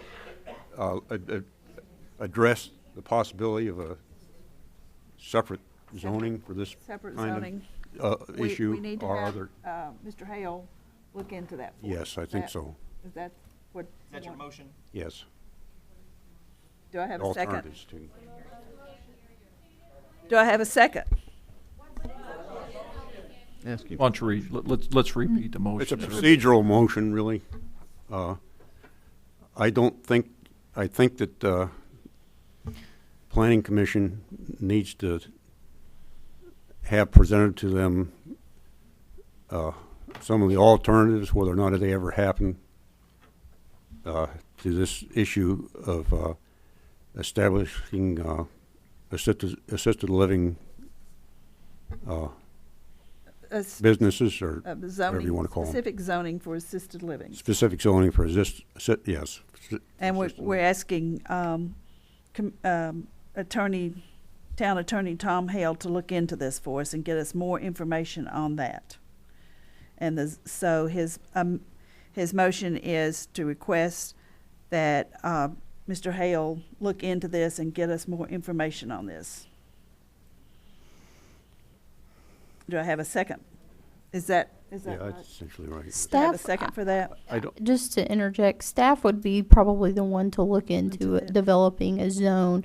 I think Mr. Hale would be more looking into covenants and restrictions if you were talking about imposing conditions on the rezoning. So just to clarify, so everyone kind of understands where we would stand on that. Let me clarify it. Sure, thank you. Have staff look into developing a separate zoning zone for assisted living and related. Assisted living is you all know, is graduated until it actually gets up to a medical situation, but like NHC, which is basically runs from assisted living to a medical facility. But anyway, I think request the staff to look into the proposal of a separate zoning covering this issue, consulting with the attorney. Thank you. Is there a second? Nope. Okay. I'd like to offer some comments that maybe I'm missing the forest for the proverbial trees. But what I'm trying to understand with this is that this zoning district would create requirements, and the R6 actually currently does this, that doesn't even apply to single family, any single family residential unit. I'm going to go through some of those requirements that I'm seeing with this, and I'm thinking if this was going to be my neighbor, and which one would I rather have? And I'm going to go through some of these things. the first and foremost is it would have architectural requirements that are not even required in any single-family zone. So I think some of you are thinking, oh, some big commercial building. That doesn't have to be the case, especially if we're drafting a new ordinance. We've created in the new R6 zones, we've created architectural requirements, and we're actually working on architectural requirements for our commercial and our office zones as well. A lot of it mirrored off of our BD-4 zone, which is the 4-story building at the end of Kingston Pike out towards Dixley Junction. Again, this is not a 4-story zone. This is talking about the brick and more of a historical look on the buildings. And a lot of it is mirrored off of the town center zone, trying to create architecture that is more timeless in its style and design versus some of the architecture that we look around the town of Farragut and we go, oh, that was built in the 60s, that one was built in the 90s. The other thing that it does is it has landscaping requirements which have no place in single-family subdivisions. The last thing this town ever wants to do is tell you how to landscape your yard. But if you're building a assisted living facility, or if you're building an apartment facility, or if you're building a bank or a building, then we have lots of landscaping requirements. This one would have landscaping requirements.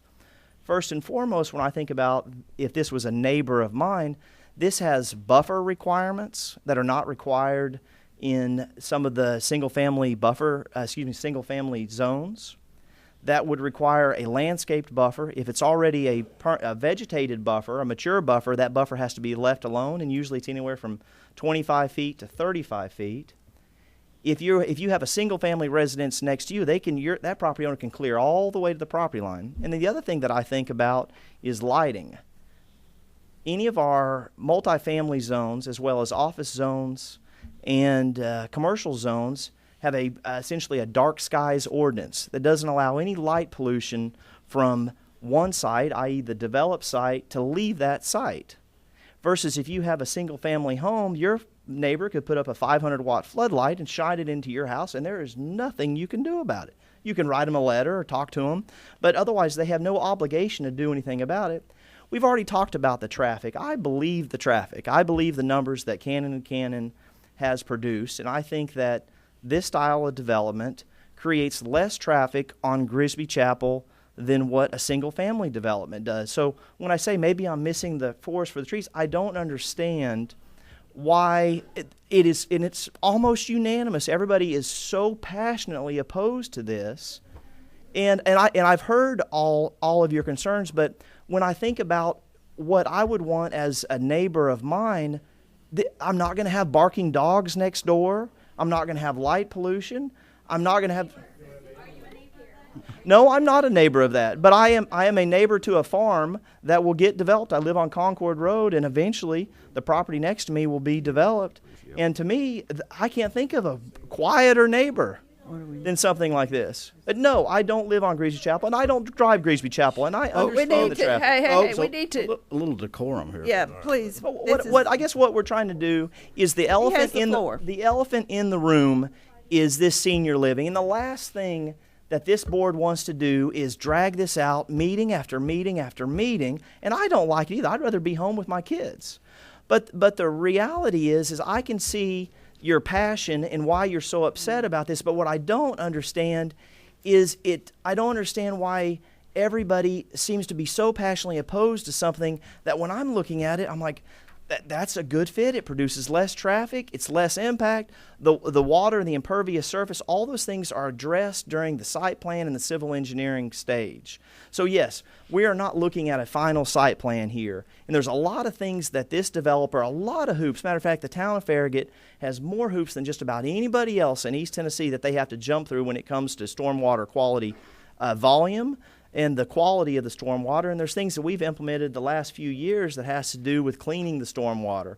And I live on two creeks. I understand the whole issues with storm. Matter of fact, I was the one that mentioned the whole thing about the auto repair facility last month about increasing impervious surface. So we don't look at the site plan. This phase right here is for the philosophy of whether this is appropriate or inappropriate. Obviously, I'm hearing from the vast majority of you that it's inappropriate, but I just can't understand why it's so inappropriate with all the things that we've talked about with the traffic, with the buffers, the lighting, the architecture.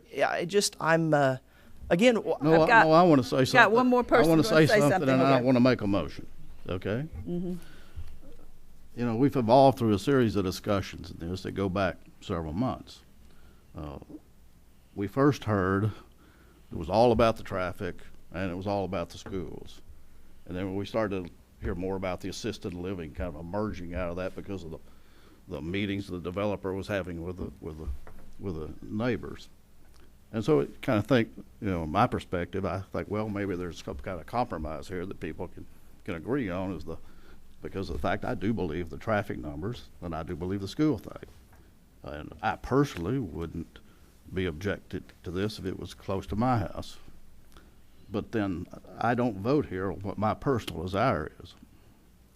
We have a public meeting. We've had significant participation, which is great. We have a lot of dull meetings where hardly anybody's here except the press. So I personally appreciate all the input. And I know when I voted to become annexed by Farragut, it was literally so we could protect the rights of the homeowners as a homeowner community. In that light, I want to make a motion to deny the rezoning request.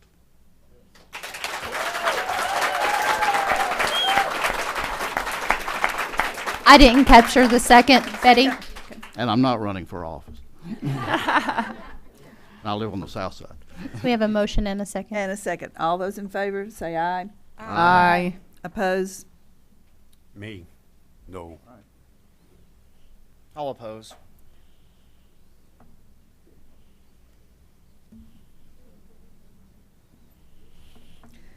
Then we'll move on to the next item. Yes, ma'am.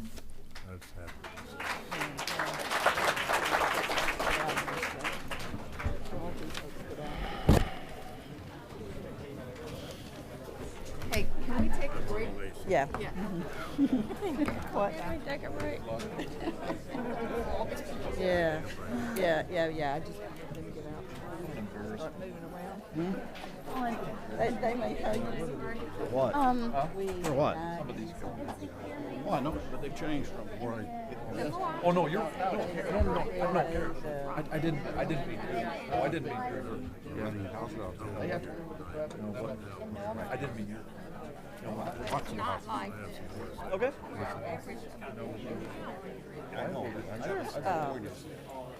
That's hardly. That is, How are you going to I mean, these people voted for it. I didn't. You saw it off and get on with it.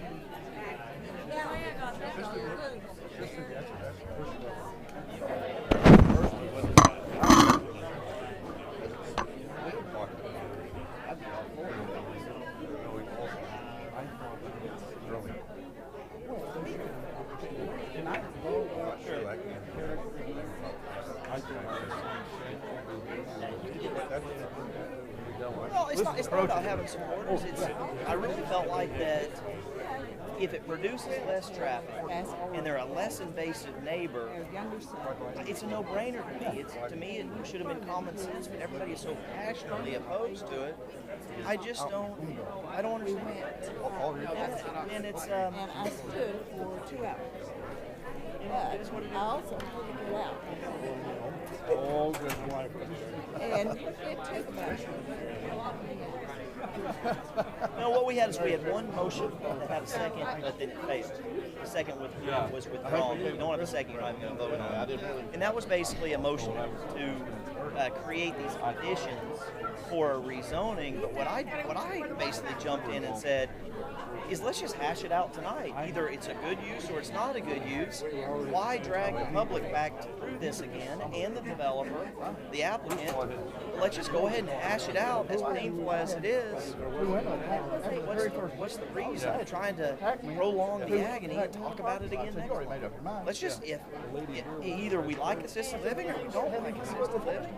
And And it's just, it's one of those things. Oh, yeah, again, you know, I appreciate you being here as a young. What's your name? Hey, Colin, you too. And being here, and I encourage you that when you get a little older, get involved. I don't get paid to do this. I'm here on my own time, doing it because I love the town of Farragut, and I care about the town of Farragut.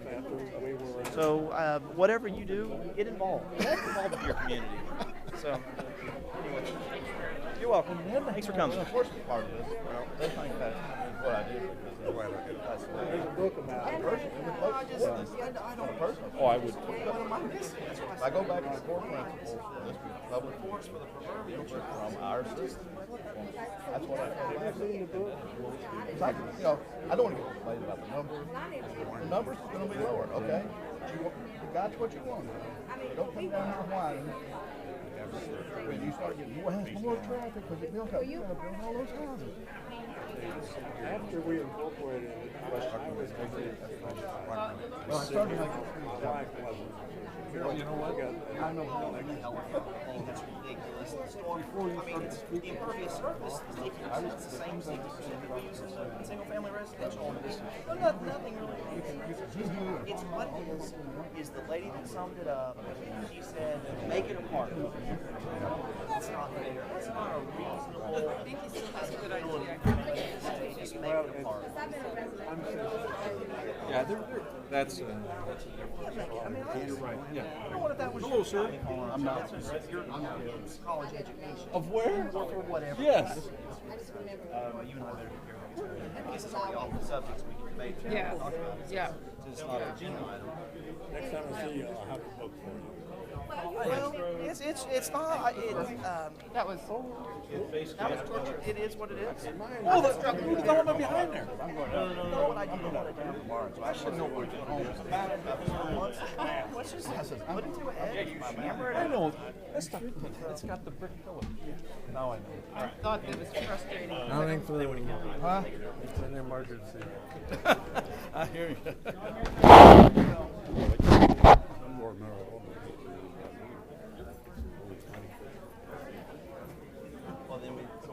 Good to see you. I struggled with that one. But I've been thinking about that, waiting for it to come back on. This has not been an easy call to make. No, but if that's ridiculous. They're that passionate. I go back to the fact that this is a public forum. We're supposed to listen to the input. Yeah. It is what it is, and they can deal with it. Don't come down here and whine about the increased traffic or the fact that it's going to impact the people. I did that. I realized that after I sat down, I didn't know if you needed it. But I appreciate that so much. But no. Which green was? Well, I personally don't have a problem at all with that. But I have to put that aside. Yeah. I thought. What I wanted. Thank you for your courage there. I think it's very courageous. Just to move it along. Expeditious. Well, you know what? I want to say this to you. I thought, I mean, you question the integrity of this board. You question when we schedule this meeting's always been the third Tuesday. Because I've seen your emails. I was just seeing if you were. Told me I'd already made up my mind. Absolutely. Now, when you out of my Chris board have already had made up their mind.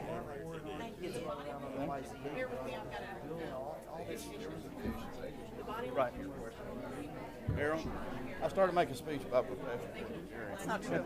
But I thought you were eloquent enough to have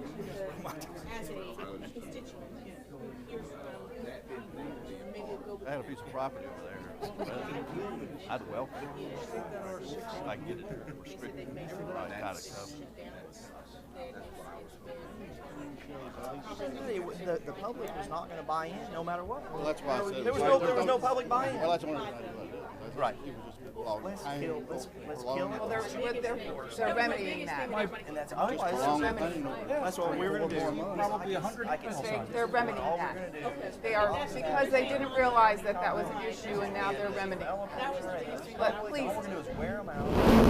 bring it, let's just talk about it, bring it to a head. About Farragut as well. They'll start town. Well, the last thing I want to see is, you know, And these it is guys. public forum, and we Right, do it is want a- public input.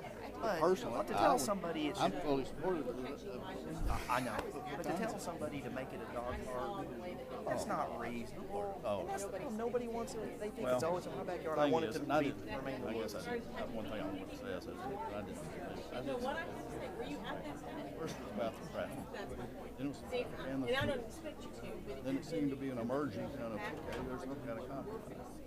I mean, it just, But it was all about character. We just don't want it. I started making speeches out in the Bob.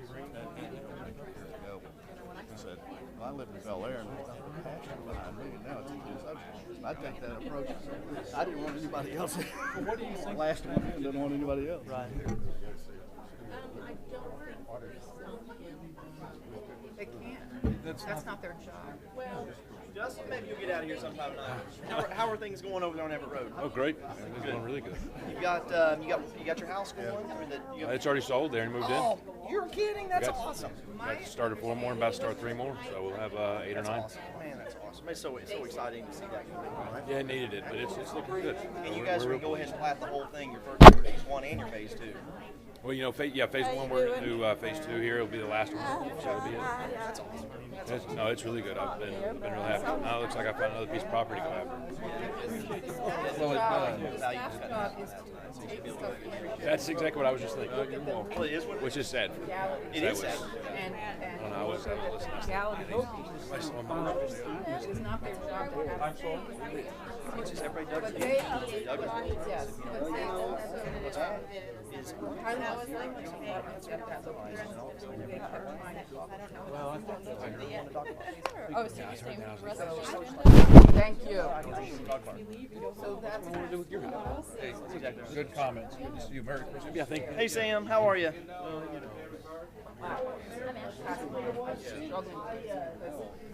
Don't appeal it.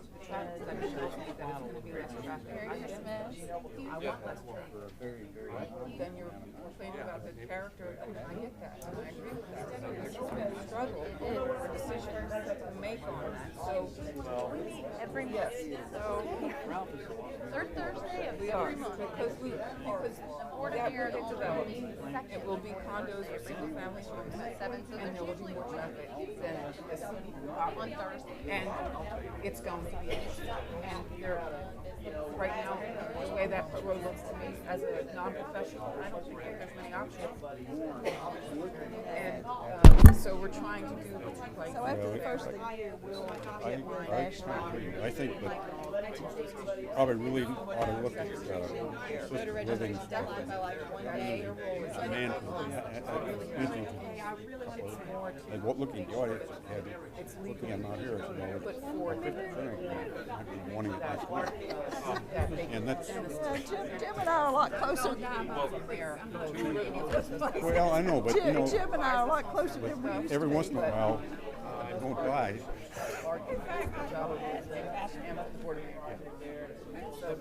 You're the staff doing that. But you know, when my mother was an assisted living in Morristown, we're both from Morristown. She was at Regency, and she knew everybody there. They knew her. And nobody knows She her. either was friends with them, taught with them, or she had taught the staff there. Everybody. And What's your name? yeah, it was huge. It was huge. And she didn't need to be at home by herself. And I have heard more bad stories about getting somebody to live in. Those stories, that's just hard. And a friend of mine had somebody with her mother who was in a wheelchair, All that stuff, couldn't and get around. be able to communicate. The woman left her because So she got trying mad. to get, but that's left. Doing it as a And so, yeah. Email would probably be the best thing. See you, Justin. Are you next item? Yeah. Okay. Yeah, I was like, when she said that, I was like, oh, please, Lord, let me go first. It'll only be 2 minutes. Knows what they're I'm like, doing. oh, man. And I knew I didn't know how to take care of my mother. Physically, I wasn't able. Okay. And it's a hard subject. You're going to have an exciting Christmas.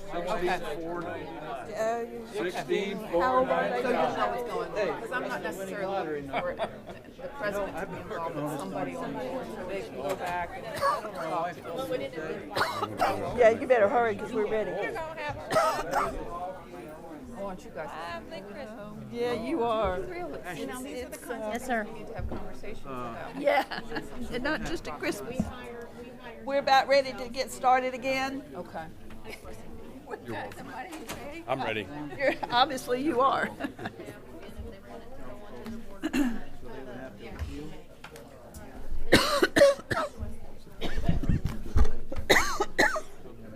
Yeah. Yes, I know. I don't think people, she understood what the staff's job is. And a lot of people, that's the problem. A lot of people.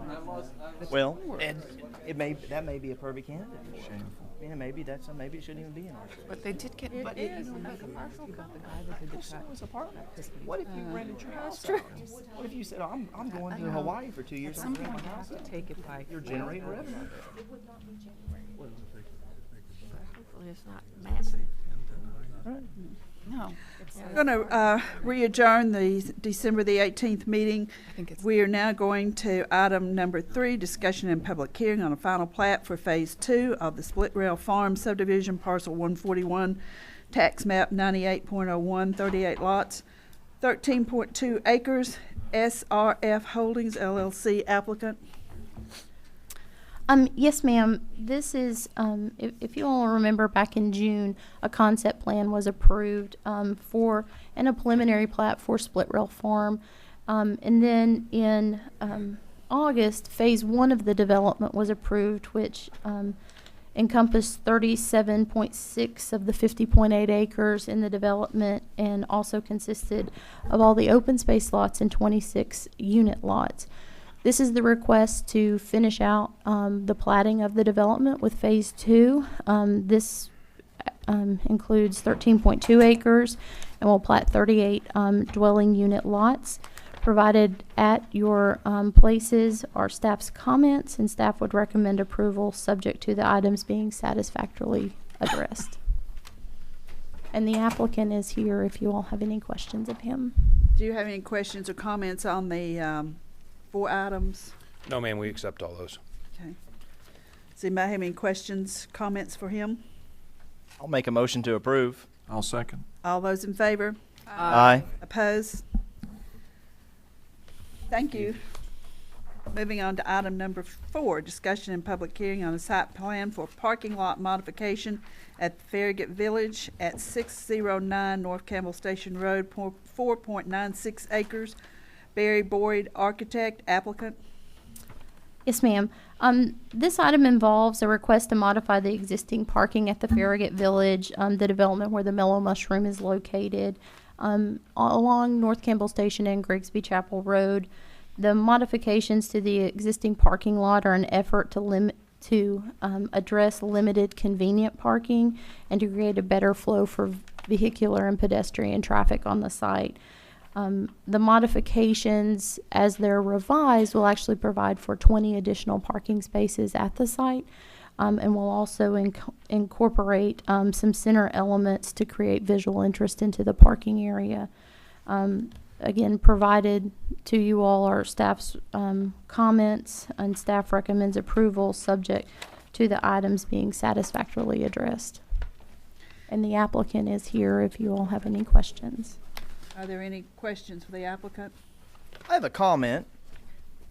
When I read the brief on this, I said there's absolutely no way anybody in their right mind could figure out a way to create 20 additional parking spots without creating any additional impervious surface.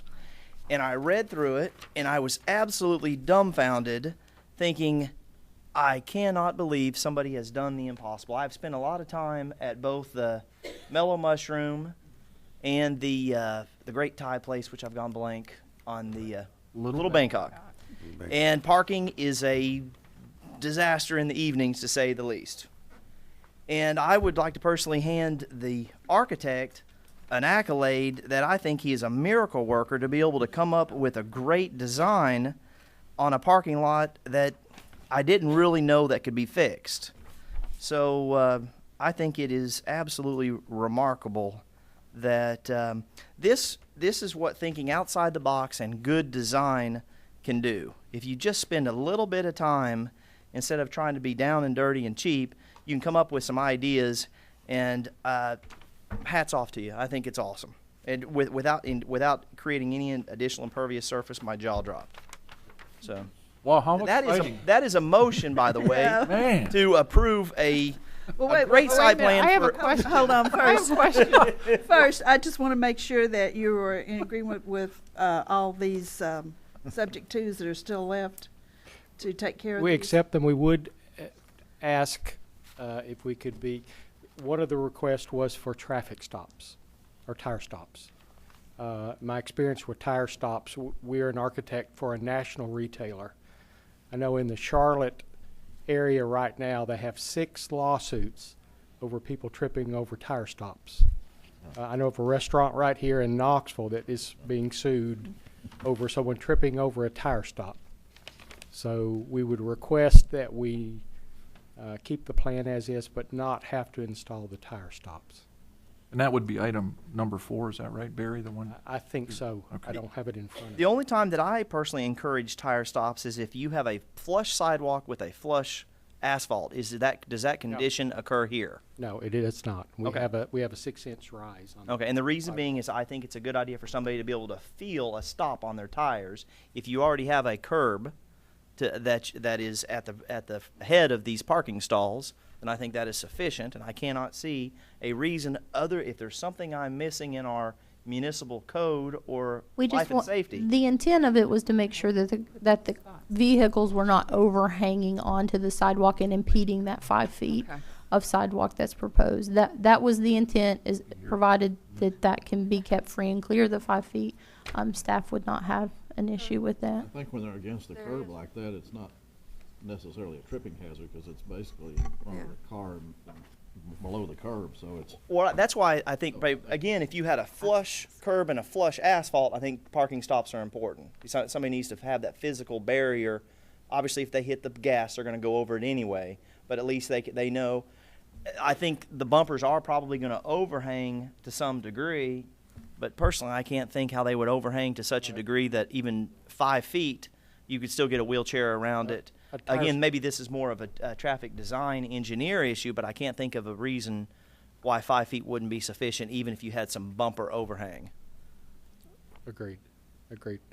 The only time that we typically would put a tire stop in is if the condition that you mentioned, where one of the national retailers we do work for wants their handicap spaces and their sidewalk at the very same level, and there's nothing to stop a car from driving up on the sidewalk. So in those instances, we would use a tire stop or.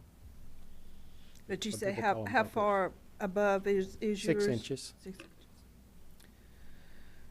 So Noah, did you want to amend your motion then, or not? I will amend my motion, removing item number 4 about the parking stops, the wheel stops. But didn't you just say that was important on the sidewalk?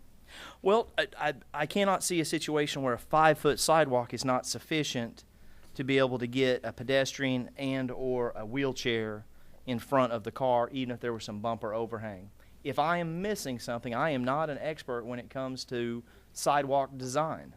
I do have quite a bit of experience. I've probably poured a couple of miles of sidewalks in my lifetime, but nevertheless, if I'm missing something here as a life and safety or a industry standard with this, please speak up, because Our sole concern is to make sure that the 5 foot's free and clear. If they can ensure that 5-foot sidewalk is unobstructed, then staff wouldn't have any objection to that. Well, I'm not sure there's I any way can't to, speak to, to to the- ensure that it's the 5 Well, feet. absolutely, but I I think mean, some not people to are going to create pull their a tires all the way up to the curb. sure, but not to create a constant barrier of a vehicle being parked there.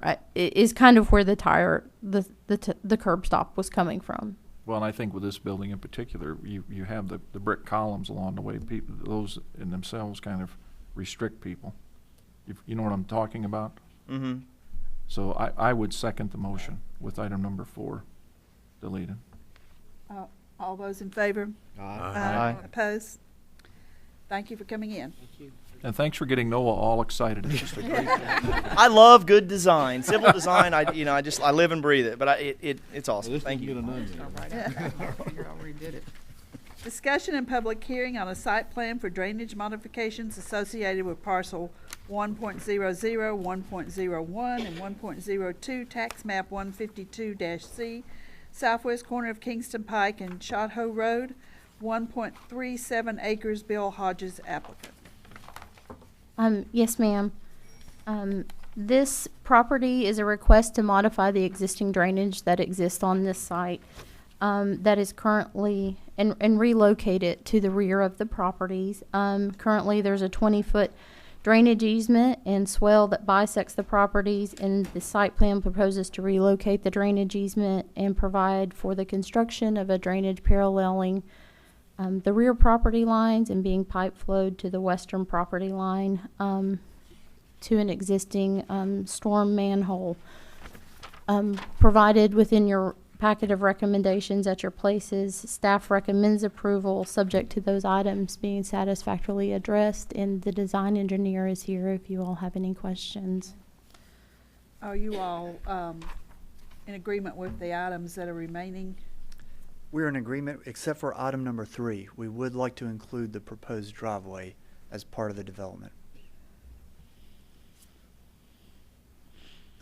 Anyone have any questions or comments on them?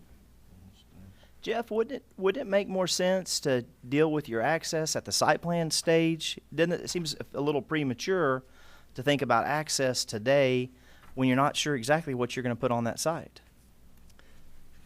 Yes, I think right now the owner of the property would like to include that as part of the development. And what that does is it provides a more marketable property, knowing that he has the access to Kingston Pike. I don't know that we can approve that. I think that's a state road. We have been in The driveway's on there for you all, the area that we're discussing. That's the correct. All right. Oh, I see, okay. We have coordinated with the state and TDOT about this access, and we have not submitted an official application, but we have received their review and acceptance of a driveway location. On the Kingston Pike. Yes, but we know that the town of Farragut is who also has authority as well, that it's not alone the state of Tennessee. Jeff, have you ever thought about the Chris Sharp, who took over for Larry Bulliner for urban engineering? Mm-hmm. Have you ever thought about having a joint permanent access easement to get over to the stoplight at Peterson Road? We have. The owner has looked at that, and really what he would wish and what he's hoped for is to have control instead of the property adjacent to him that he does not have control of, provide the access there. So he would like the control and the authority of his access instead of an easement across someone else's property. I think probably the biggest challenge that we're going to have is trying to get separation, whether it's now or at the site plan stage, but separation between the intersections and that access. On a major arterial, is it 400 feet? 400 feet. Yes, sir. 400 feet? That's correct. We understand there's 2 variances that would need to be requested. A variance from Chaho and also a variance from the existing private driveway. What? So how does this fit in with the town of Farragut's requirements, Ashley? Yeah, the proposed access would not meet the current driveways and access ordinances, as we've stated. We do require there to be the 400 feet, just as Noah said. So, What kind of distance is it, are they requesting? How close? How far off? I couldn't give you an exact distance on those. That information I don't think is on that plan, but the engineer may be able to answer that for you. The toughest separation is going to be from that driveway next door that's going to urban engineering. That's the closest one That's to this those are the proposal. scenarios that, in perfect traffic design, which I'm not a traffic engineer by any means, but in perfect traffic design, those are the situations we're trying to avoid. Is when two folks are one's trying to turn left and one's trying to turn right, and neither one of them know what they're doing. And when you put them that close together, we're trying to avoid those traffic conflicts.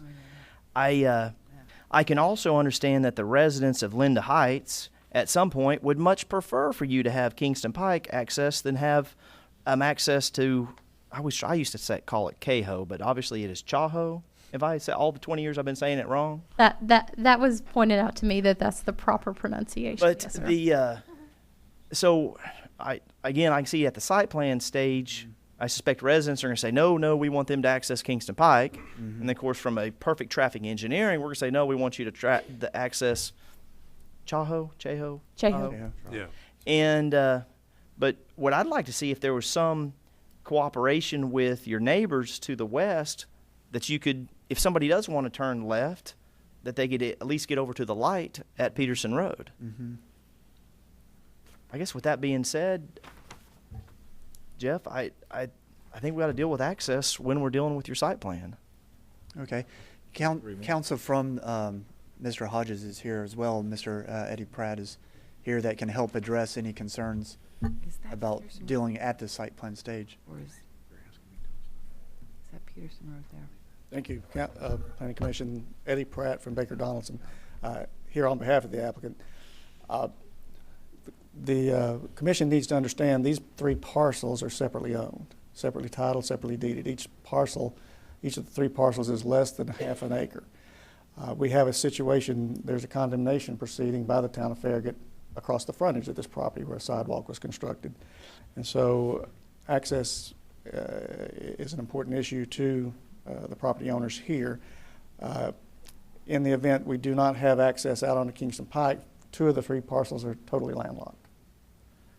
And that is part of the process here for seeking the access approval through the site plan process. And we understand from reading your ordinance that this is a site plan approval process that we're before you about here today.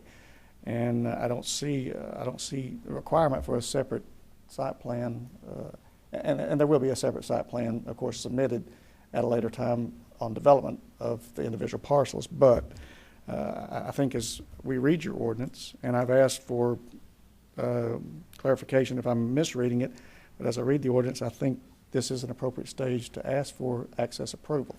Now, because of the variance, because of the setbacks, and because of the ownership of the property, this would have to go to the Board of Mayor and Aldermen for the variance request to be approved because of the landlocked issues and because of the hardship issues that are created by the ownership of the three parcels. So we would ask that the body approve that application as a part of this process. That's the only way we see to bring this issue to the town is through this site plan approval process. And under your definitions, I believe this grading easement relocation fits within your definitions for bringing a site plan to you that has access included. And we understand this body makes recommendations, but the Board of Mayor and Aldermen is the ultimate determining body for this issue. I'm confused. It seems that you're addressing these three properties as one, but for your convenience, you're asking for this access. Well, I think the three property owners have, the three separate owners here of the parcels have cooperated for purposes of improving it as with the drainage on the issue, because the way the drainage is now, it cuts diagonally across the entire property. And another issue that brings this access application to bear here as well is the actual drainage easement, the swell that's across the property diagonally actually impacts the area where the improvements are being made now so that now access can be established that is of sufficient width to give proper ingress and egress from the westernmost tract of these three properties. I think your drainage improvements are just that. They're improvements. I think they're a great thing to do on that site. I've always driven by that site and wondered how somebody was going to try to deal with that site, with that diagonal swale through the site. And so I think it makes a lot of sense. Personally, I would probably encourage you to oversize your detention based upon what you think your future development is, so that way you're not having to rebuild this detention or this drainage again. But that's not up to me, because if you don't have any impervious surface, we're not going to make you detain. But it seems like it would make sense if you're going in there and putting some reinforced concrete pipe and you're digging it out. If it was me, which it's not, I would want to go ahead and build those detention facilities on the front end.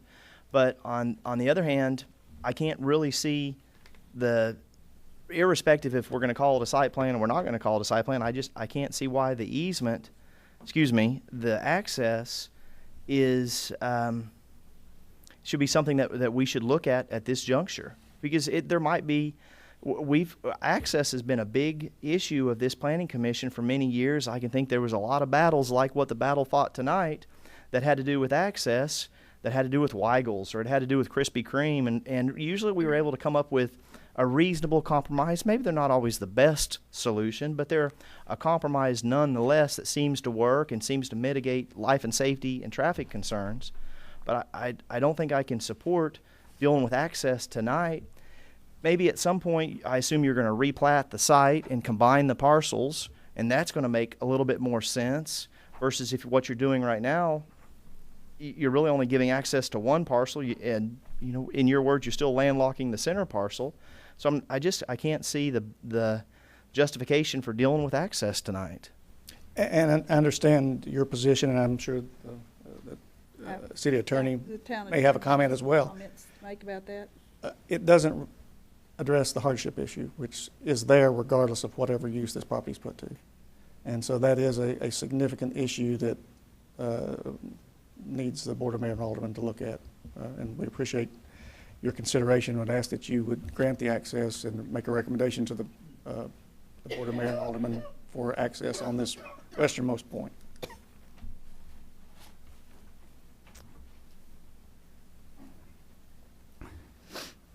I have been dealing with this matter for about 11 years, I think. The condemnation action was started in 2002 in order to get a sidewalk put across the front of this property, which the town paid for, which if the developer developed the property, the developer was going to have to pay for the sidewalk going across there. We thought it was a kind of a nice thing to do, to put a nice sidewalk there so people could walk up and down Kingston Pike without walking in the street or without walking in a ditch. But we've been in this condemnation for a long time, and we have been talking about access from the very first. Our position from a legal standpoint has always been that now, without knowing what is going to be put on the property, without knowing what the parking was going to be, without knowing all the details that are relevant to determining access, it's just premature, and access doesn't have anything to do with this condemnation case. We currently have a motion pending with the court to ask the court to not allow any testimony about access or lack thereof with respect to the condemnation, because it has nothing to do, in our opinion, with the issue of the taking for the sidewalk easement. That motion will probably be heard at some point. Having said all that, Mr. Pratt is right that these three lots, which were created in 1980, shortly after the town was formed, but before it had a planning commission and before it had a zoning ordinance, the Hodges, who are all related, created these three lots. It turns out that today they're substandard for office zone because they're smaller than the 1 acre required. However, I wasn't aware of this, but Mark Shipley told me earlier this week that we have a provision in the zoning ordinance that provides that if a lot was created before the town existed that was substandard, it was grandfathered, and that size requirement wouldn't prevent them from developing it. So I think the point I want to make is, although these lots are substandard, they can still be developed individually by the developer if they can figure out something to put on there. And we will have to deal with access whenever we know what it is they want to build. But I personally, it's common sense to me, I think it's irresponsible to be approving an access before we know what is going to be on the property. I've looked at our site plan regulations, and there are a lot of things that it says are supposed to be on a site plan that are not on this site plan. It talks about buildings, it talks about parking, it talks about all kinds of things that are supposed to be on a site plan. The point is, this site plan is only to do one thing, is to relocate the drainage.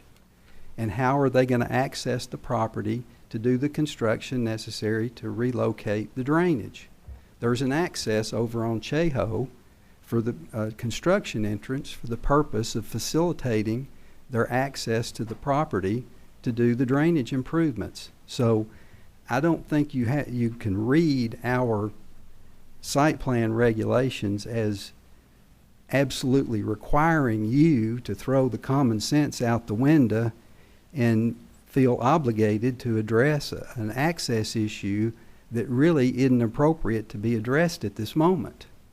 And so I agree with staff recommendation that that we shouldn't, it would be irresponsible to try to determine what the appropriate access should be for this property at this point in time. At some point, if they propose 3 different buildings to go on these 3 different lots, then we'll have to address it at that time. And if we take some of their property or harm them in the process of figuring that out at that time, then we'll just have to deal with it then. But I don't think the answer is to approve something that we don't really have the basis to understand should be approved. And I don't think you're obligated. I think the suggestion has been made to me that somehow our regulations obligate you to consider access as part of this site plan, and the only thing it requires you to do is consider enough access so they can get access to do the improvements that they want to do. And I think that's accomplished by the Cheho access. Thank you. If you have any questions. Any questions or comments? I think it's premature as well, just to echo what all's been said. If I could make just one follow-up comment. I think that's a very narrow reading of your ordinance. The ordinance doesn't say that it has to be a final use site plan, and so for access to be considered. So we would ask that the Planning Commission act however it sees fit, and the Board of Mayor and Alderman then could address the issue. Just a point of clarity to make sure I'm, if a motion was to be made with the current subject twos, and I think I get this, but I want to make sure that I don't misstate it, and it passes. If they elect not to live up to the subject twos, it would negate the opportunity to go in and fix this, correct? To go in and do the work that they're asking to do. If you all approved it With all the subject with twos. all the subject Yeah. twos, if they left out, say, well, for sake of argument, number 3, Yeah. and still showed the access on the site plan, we couldn't, as staff, officially approve the site Okay. plan for construction. Thank you. I thought that was the case, but I wanted to make sure I was clear. There has not been a motion made, has there? No, sir. Okay, I will make a motion to approve with the subject twos as listed. Second. All those in favor? Aye. Oppose? Okay, thank you. Thank you. Item number 6, discussion and public hearing on a site plan for the Farragut Apartments, parcel 108, 109, tax map 130, 820 North Campbell Station Road, 32.31 acres. GBS Engineering, Mark Baylock, applicant. Yes, you all should be very familiar with this site. I feel like we've talked about it all summer into the fall and now into the winter. But this site plan is for the approval, actually, of 252 units of apartment development on 32.31 acres north of the Holiday Inn Express on North Campbell Station Road. Again, this is the property that was recently rezoned to R6 OSMFR. That new zoning district requires a minimum of 50% of the total land area to be preserved in common open space. The current proposal before you looks to preserve 16.62 acres, being roughly 52% of the total site in common open space. The proposal within your packet shows 9 buildings, principal buildings that would contain the units themselves, then several accessory buildings, which include the garages within the parking area. The amenities area is located closer to North Campbell Station Road, and I know it's small on your all site. And with the future to reserve a walking trail through the open space. As you are well aware, the petition by the current property owner to annex the 1.5 acre parcel adjoining this to be incorporated into the development was approved by the Board of Mayor and Aldermen on second reading on the 11th of December. So that will be followed up certainly with a plat. The plat should not be something that would certainly hold up a site plan approval. Before you all, our staff's comments related to the site plan. It should be noted that the number of comments below are greater than the number that are typically issued for approval for an item under consideration. Though all the comments must be addressed and the applicants are aware that they must be addressed, the staff has highlighted those that are of the most significance. And staff felt like it also should be noted that in addition, an additional action will be required in relation to the site plan for consideration of a variance from the driveways and access ordinances due to the proposal access being within the 400 feet of the Holiday Inn access. It's roughly about 328 feet away. This item, that the variance should be voted on as a separate motion. The applicants are here. They've waited very patiently through this evening, so if you all have any questions. Someone is getting 2 for one showing. Yeah. And we can I feel like I've gotten adjust 3 for 1 so far tonight. the PowerPoint any way you all, it's the architecturals first if you just want to look through it, and then the site plan will come up here in just a second. And just let me know if you want to go back or stop at any. The site plan.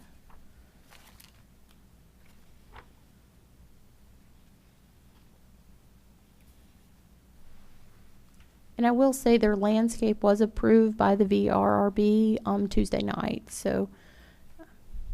I'll pick the easy one out, and I will make a motion to approve the access variance on Campbell Station Road, which is, what do we say, it's 328 feet, so we got a variance of 77 feet, something like that? 328.62 feet per the plan Okay. so we can capture that.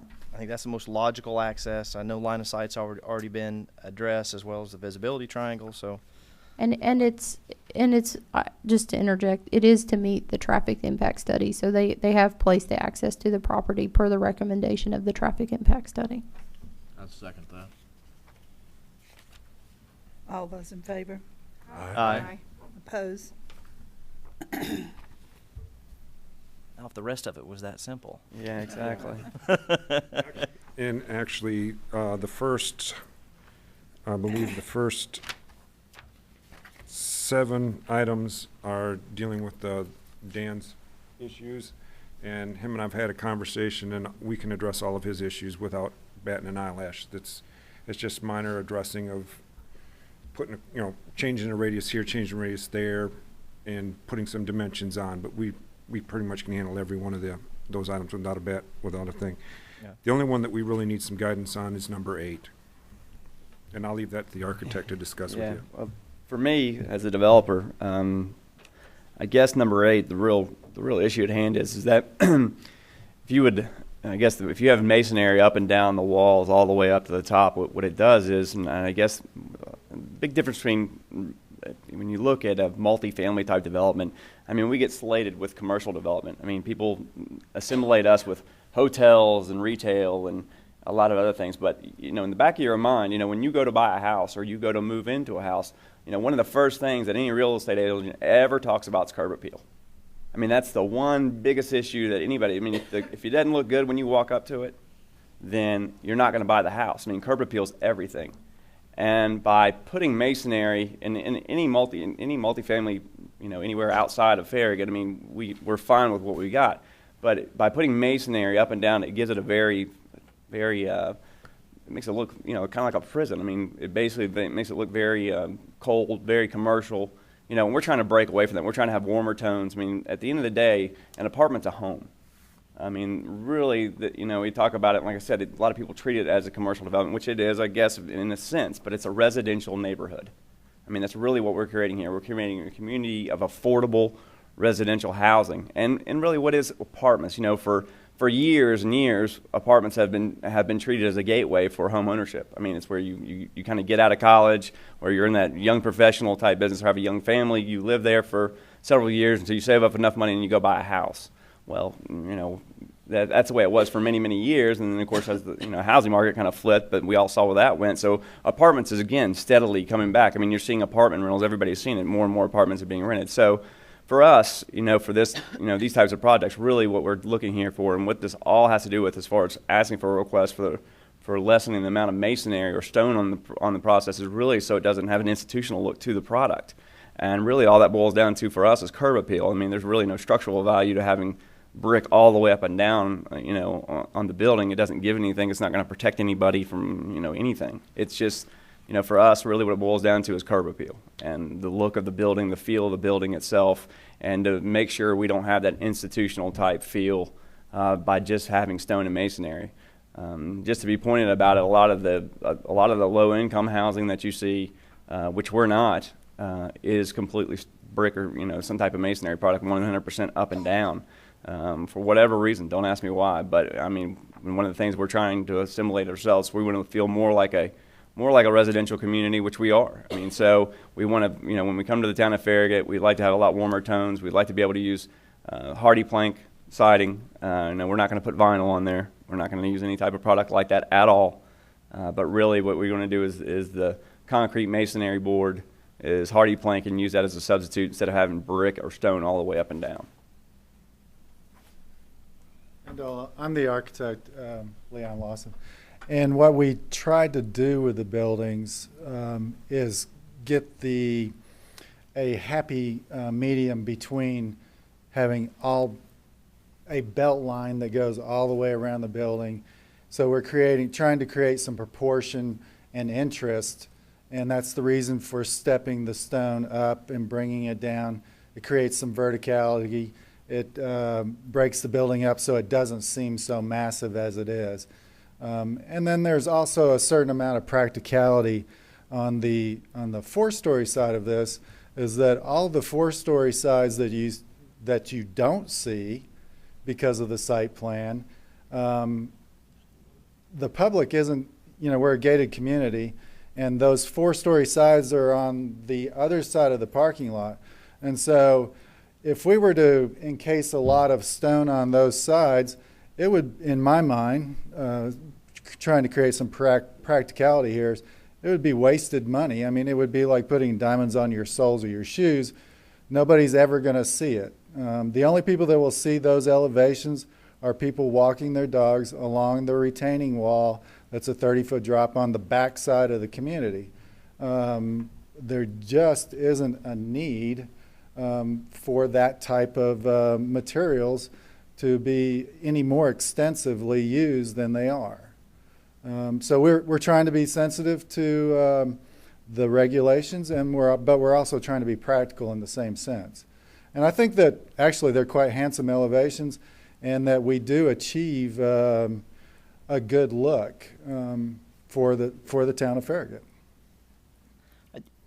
The issue that I see is you're taking one of the major principles of the new zoning district that we created, which was part of the quid pro quo, by saying we're going to incorporate some architectural standards, which you guys were part of, but we're also going to let you go a little taller. We're going to let you do things a little bit differently than what's been done in the past.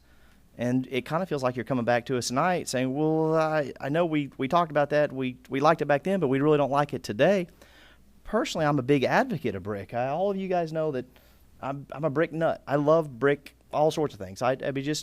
And quite frankly, a lot of it depends on the brick that you purchase. When I'm putting it up against hardy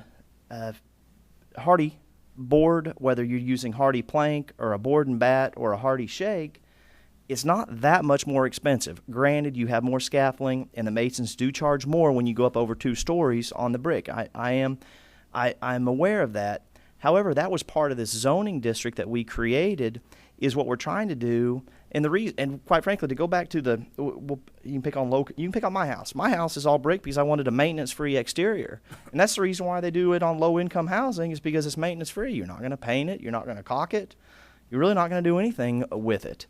And so I think the brick majority of and again, we're not saying you have to go use hill country limestone out of Austin, Texas. But to put brick on this building, I don't think you're going to spend that much more than you would with a hardy plank. I would encourage you to talk to your general contractor and have some of their subs price it. But that was a big premise of what we're trying to create. And for better or for worse, you're kind of our first guinea pig with multifamily and some architectural standards that we're not only trying to apply here, but we really want to apply them across the board in other non-single family districts, commercial, office, some of the other things, the assisted living we talked about tonight. And I mean, really, what I could see, instead of having these horizontal bands of brick, is maybe having your brick go vertical. And if you want to have some accents, I encourage some accents. Obviously, you've got the balconies on there that break up the monotony, but I think there are some ways. What is the percentage? I mean, do we kind of normally consider 70% to be kind of that what we're looking for? The ordinance says significant, and so Okay. I mean, we've looked at 50 at a minimum 50% or more, but I mean a significant element of it being masonry. And that was in a meeting with staff, and that was the criteria that we were given as significant meant 50%. And so we're right at that 50% mark on masonry elements. But that's cumulative. Yes, I mean it's an average around the entire building. So I mean, and there again, if there's a new number, then we need to know about it. Well, the last thing we want to be for you is a moving target. It's been an objective of mine at this board to be as precise when it comes to these numerical things. And so what I don't want to do is tell you 70% if you've been told 50%, but I don't think, in my mind, we're not quite meeting the intent of what we talked about when we talked about significantly masonry. And when I'm looking at a different elevation, which is not on the screen, but it's an elevation here. This is the one that's showing some gables, and what I could see on this is maybe having your brick run all the way up to your gables, and then if you wanted to do some of your fiber cement siding in some other areas, you could do that. But in some of these areas, well, I can't tell. Is the dark burgundy, is that a brick color? If you'll go back to that screen, is that a brick color there, or is that maybe just is that accent? That's shakes. Okay, that's going to like a shake, which I mean, they're great uses of those products, and they are pretty low maintenance products and far superior to a vinyl. They're not, in my mind, as low maintenance as a brick because eventually you are going to have to paint it again. It is what it is. But I don't think we're getting to the intent of what I had in my mind about having a significant masonry portion or masonry element on these buildings. I think we're getting close, and I think you guys have done a good job of trying to marry some of these things and some of the things that we've talked about. And you have a little bit steeper pitch, which is kind of a nice compared to a lot of other apartments. Are putting these little 2 and 12, 3 and 12 low pitches on there, and you guys have some things that are real interesting. But part of this give and take to let you go a little taller and do some things a little bit differently, and having in the density was to have this masonry element. Well, I guess since we are, well, we feel like we're very close to that 50% mark. And there's a comment here, and so it feels like we've been denied by meeting that 50%. So what is the magic number so that we can quantitatively hit that number? And I think that's the real issue. For us, it's not about that. Okay, what is it? I really just, I want to break it up. I really don't want that institutional look. Whether we figure out, talk to a brick mason and say, hey man, can you put wing steps in, or all these other different things they can do with brick, that's fine. And actually, it's stone. It's a stone. Yeah. What you're seeing there, it's not brick. Yeah. Which is a element that is approved by the architectural. Well, no, stone's great. I mean, stone's a lot more expensive than brick. Yeah. I mean, Well, it's cultured stone. well, even cultured stone. Right.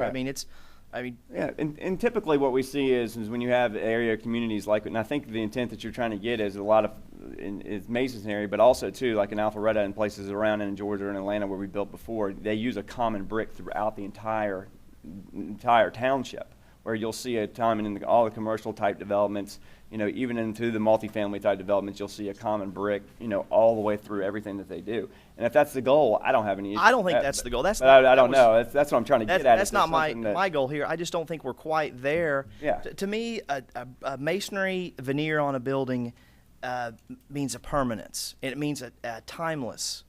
And I think that, generally speaking, there's also a somewhat of an historic nature when you're dealing with brick.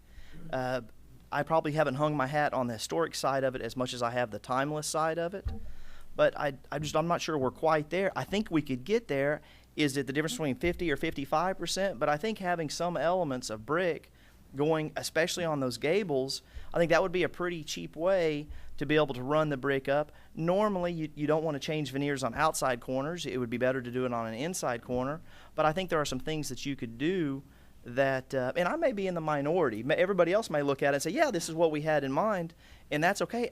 I think this is a lot better than what we've seen in the past, and not picking on anything that's in the town or anything outside the town, but it's a lot better because mostly what we've seen is just the cheapest veneer that you can put on the building, and maybe they'll run brick a few feet up just to keep the weed eater from tearing it up, and then the rest is vinyl siding.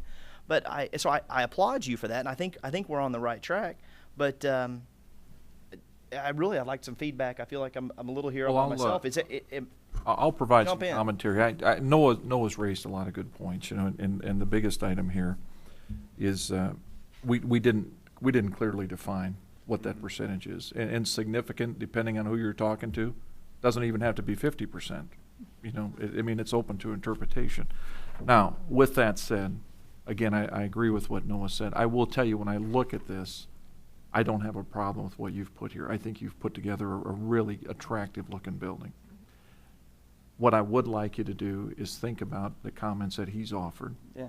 And see if you can enhance that a little bit further. But I can only tell you personally, if this is where we're at, I'm happy.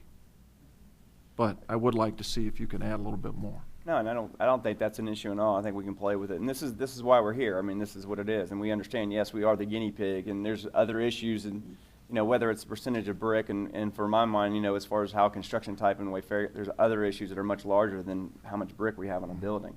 But really, the key thing is that we got a product that everybody likes. I mean, it's not no offense to but I want everybody's opinion.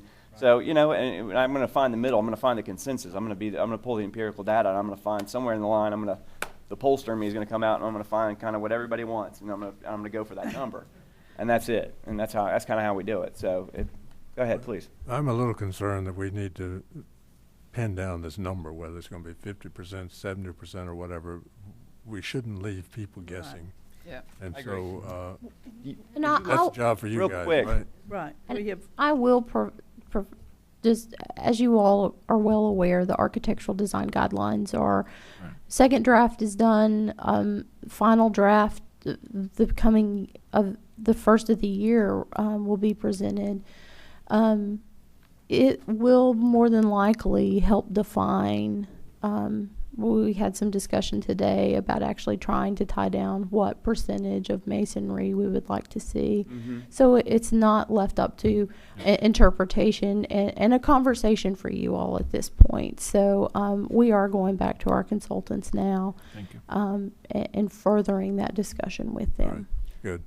I mean, Leon, it's not a big deal to, I mean, add some brick to the front of the gables and go up and let knowing these folks see kind of what it looks like. I mean, Well, you know, we're kind of figure out. we're balancing practicality with design, and/or you touched on it, over 2 stories, cost of installing masonry almost doubles in price.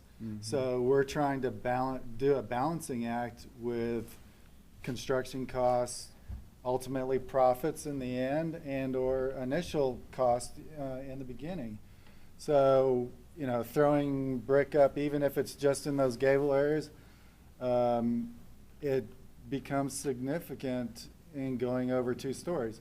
And that's the reason for stepping down at the corners of the buildings, because we have 2 stories on the other corner of the building. Right. To create that zigzag in the middle of that side elevation, to us, is not, from a purist architectural standpoint, there's no reason you don't want that to zigzag, because form follows function. And this is all theoretical, and it's comparing paper to construction techniques and/or dollars and cents. So we have thought that we created a great balance between practicality, design, and zoning. Noah, for you personally, I mean, what percentage would, I mean, obviously, I mean, is it, I mean, would you like to see 100? I mean, No. where is the balance, if you don't, I mean, where do you all think? Well, no, I mean, we might as well get I everybody's don't opinion. typically build with 100% because you can get boring. Now, granted, sometimes I use cheaper products, and sometimes I'll use, cut limestone, which is about as expensive as you can quarry limestone, and that's not what we're asking for here.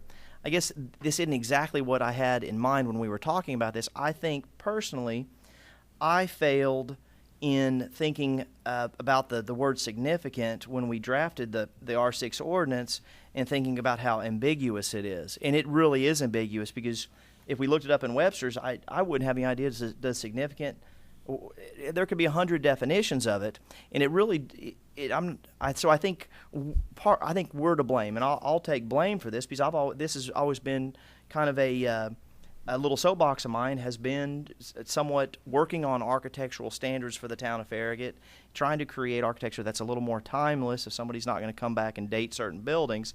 I think you guys are on the right track, and it wasn't quite there. But again, what I don't want to do as a lone planning commissioner is go tell you to go spend more money, when the reality is you may have already met the majority of everybody else's intent of what we thought, and if we need to tweak it, it'll probably, quite frankly, be the only R6 OSR that we ever use, because it was a unique site.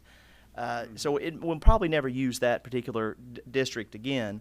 But this is a great opportunity for us to think about as we move forward with some of this, that it does, and these guys make a great point. Obviously, when they're backing up to 20 acres of woods, their neighbors aren't going to see it. No one's going to see it unless somebody's walking their dog down the hill or hiking back there in the woods. And I have a lot of respect for that. I still think that it's the location makes it a very significant vision of Farragut when you're coming up and down the interstate, and as you're coming and going from Farragut, it's it will be something that's very visible. And I know in talking and reading about the architectural review, I don't like words like that. I like to see a number, and my thinking is more along the 60 to 70% line for this. If we're going to have architectural standards in the town, we need to be more specific with it. I'm also concerned about the fact that there are so many subject twos still listed here. Yeah. I'm, We're okay with that, and that's not a big issue. I mean, this is why we're here. I mean, understood, and I mean, and we're not the first guys to come in, but we're definitely not going to be the last apartment complex that tries to come to Farragut. So we understand that it's not a big deal. one of the things that I'm very concerned about is this detention pond that you have outside of or behind the wall. I'm concerned about down the road with that. What kind of maintenance there may be with that, what you're doing to prevent erosion on that. Excuse me. I think we have someone here that raised their hand, so. Oh, I'm sorry. It's okay. My name's Janice Zimmerman. I live at 11513 North Monticello, which is in Village Green, but I own the property that is back to the back corner where that detention basin's going to be. And that's at 11749 Snyder Road. And I have a daycare center there, about 65, 70 children. And my concerns with this is truly that this is a slope. It just drops right off like this. And the erosion is going to be a significant problem in my eyes. The maintenance of of a detention basin. I know there's other ways to do it without putting a detention basin down there. I know it's more expensive. I know you can do it throughout the parking area and stuff like that, and it does cost more money. But this is a huge slope. It's huge, and that detention basin, from what I can tell in the picture, is absolutely huge. So my concerns as the property adjacent to it, and I'm small, but it is the erosion and the maintenance of that detention basin, and it being put on such a big sloping area. I mean, like he said, it drops off 30 feet. And back of my property, it drops off. And if you walk down my property, you pretty much have to grab hold of trees to pull yourself back up again. So anyway, that's just my input on it. Like I said, I'm just a small business, but it is a true concern of mine as a property owner in a business in Farragut. The fact that the creek is also down there. There is a creek back there, and I'll tell you another problem, which is huge in that area, are mosquitoes. Huge. And I have to have my property sprayed every other week through the summer months, spring, and part of fall. And was it last year, year before last, I actually had the health department. It was so bad, I couldn't let the children walk outside the door. We've got the creek, and then we also have the hotel has their detention basin over there, which floods our driveway. You know, I've not had good luck with them. But anyway, it's just a point of mine. It is what it is, but it's just my comment. Thank you. Mm-hmm. One of my concerns too is the fact that someday you all may not be the owners of this anymore. There might be somebody else who is not the one who built it, and if there's an erosion problem, I just want to make sure that that's not going to happen 10 years from now, or however many years from now down the road. Let me address the first one in regards to the flooding issue that you're worried about. The current stormwater ordinance that the town of Farragut has takes into consideration that the pond is oversized 15%, and it releases no more than the pre-developed rate. So what was currently going in that creek will continue to go in that creek at the same rate. It may take longer to get it all out, but it will be the same rate. In regards to the stability of the pond, I have built, unfortunately, probably way too many of these. In fact, I was the engineer that built the pond that sits between the cove and the pinnacle. And I sat in a meeting for 2.5 hours with the town engineer, the town attorney, the city of Knoxville attorney, city of Knoxville engineer, planning people for both people, attorneys for both the developers that were involved, just hashing out. And that was back before you had the requirements to go to the 1, 2, 5, 10, 25, and 100-year storm requirements. So I've been involved doing storm ponds for a long time. That pond doesn't have any siltation in it. I'm currently having conversations with Jason and Daryl on your new ordinance, and they've actually sent it to me to review, and that's one of the things I'm going to make a recommendation to them, is let's be realistic about it. The siltation occurs in the 1-year storm volume. It doesn't occur at the top of the pond.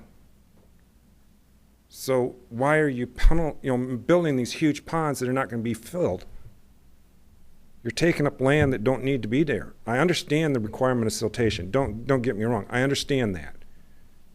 But that's a whole nother soapbox, a whole nother day. In regards to the stability of it, if it's going to fail, it's going to fail in the first 60 days. We got to be more responsible. We can't get our letter of credit back released for COs and everything until we prove that the site is stabilized with 90%, I believe it's 90% coverage of grass on the slopes. So, and if there's an issue, I know one of the comments is how are we going to take care of the issue of the water coming out of the pipes? Well, I'm working on trying to solve all of that. This has been kind of rushed through, and I hate that there's 38 comments here.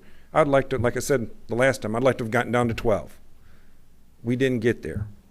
But all the items that are here, the only one that's really kind of controversial is what y'all talked about, and that's the thing. All the rest of these are I dot and T crossing things that I have to do. I have to prove to the town that I've addressed them. I accept that. I'm not asking for any variances for any of it. We want approval subject to these 38 comments. I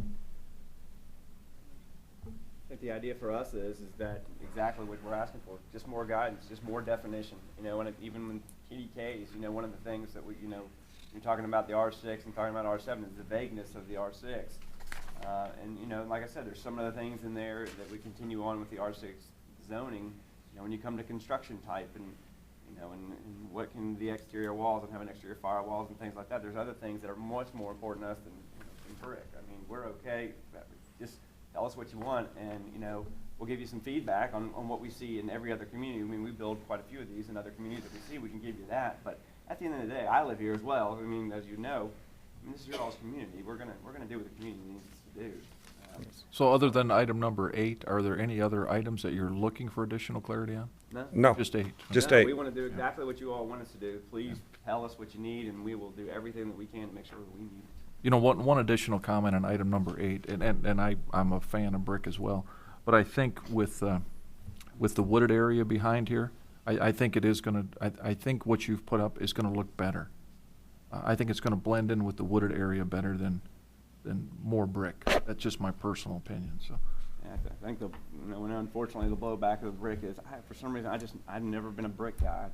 I don't know. I just never caught my eye. The masonry, it's just cold and hard to me, and that's just the thing. When we go for the curb appeal, when I go back to my first statements, the curb appeal, that's really what I'm looking for. I mean, when somebody gets out of this, I mean, we call them apartment homes. I mean, and we do that for a reason. I mean, we try to make these as home, make them feel as much as home as humanly possible. And, understanding that you have a certain amount of units in each building, but, like I said, we try to individualize it and try to make it as warm as possible. What are the colors of the materials on the exterior? Well, they will be very similar to what you see. There you go. Obviously, Okay. we will provide you with the exact colors. This is about as close as you can get as a computer render.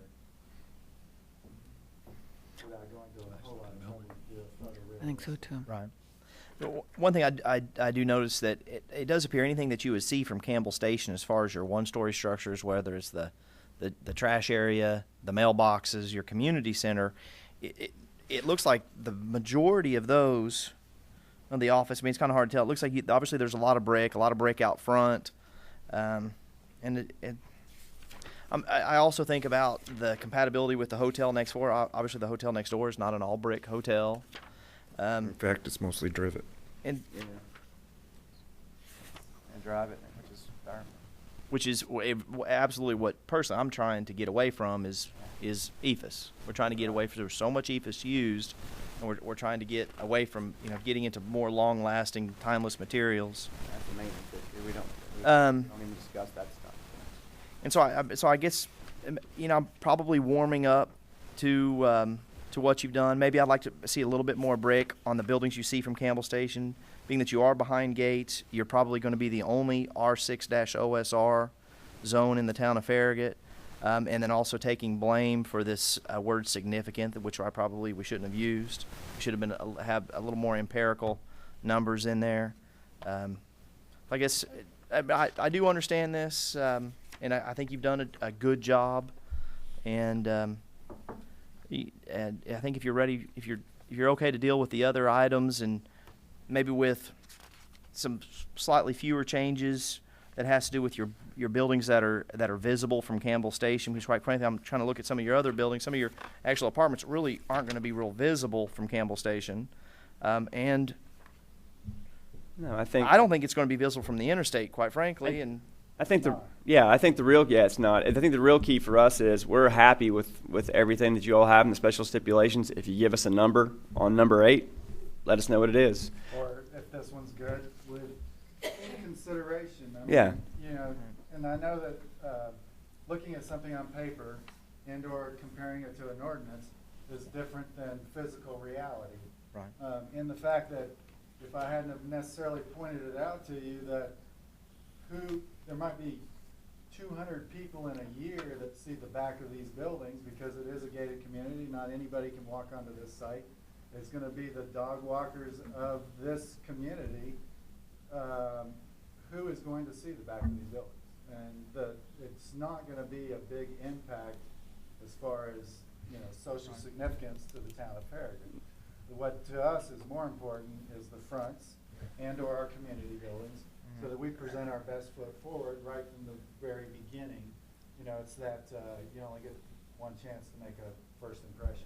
So that's where we put our money where our mouth is. And if you look at the other, you know, ancillary buildings and stuff, I mean, to me, and like I said, I'm lame. I didn't know what the percentage was of brick, but I thought it was significant. I'll just put it like that. I mean, I really did. I don't think, you know, I definitely would have said it was more than 50%, you know, thinking more along the lines it was, you know, we had more brick. Obviously, on the back side of the building is really the other thing. If you just look at the front sides of each building, look what you have there on the screen, it looks like we have more than 50%, you know, brick on each of those buildings, and very much we may.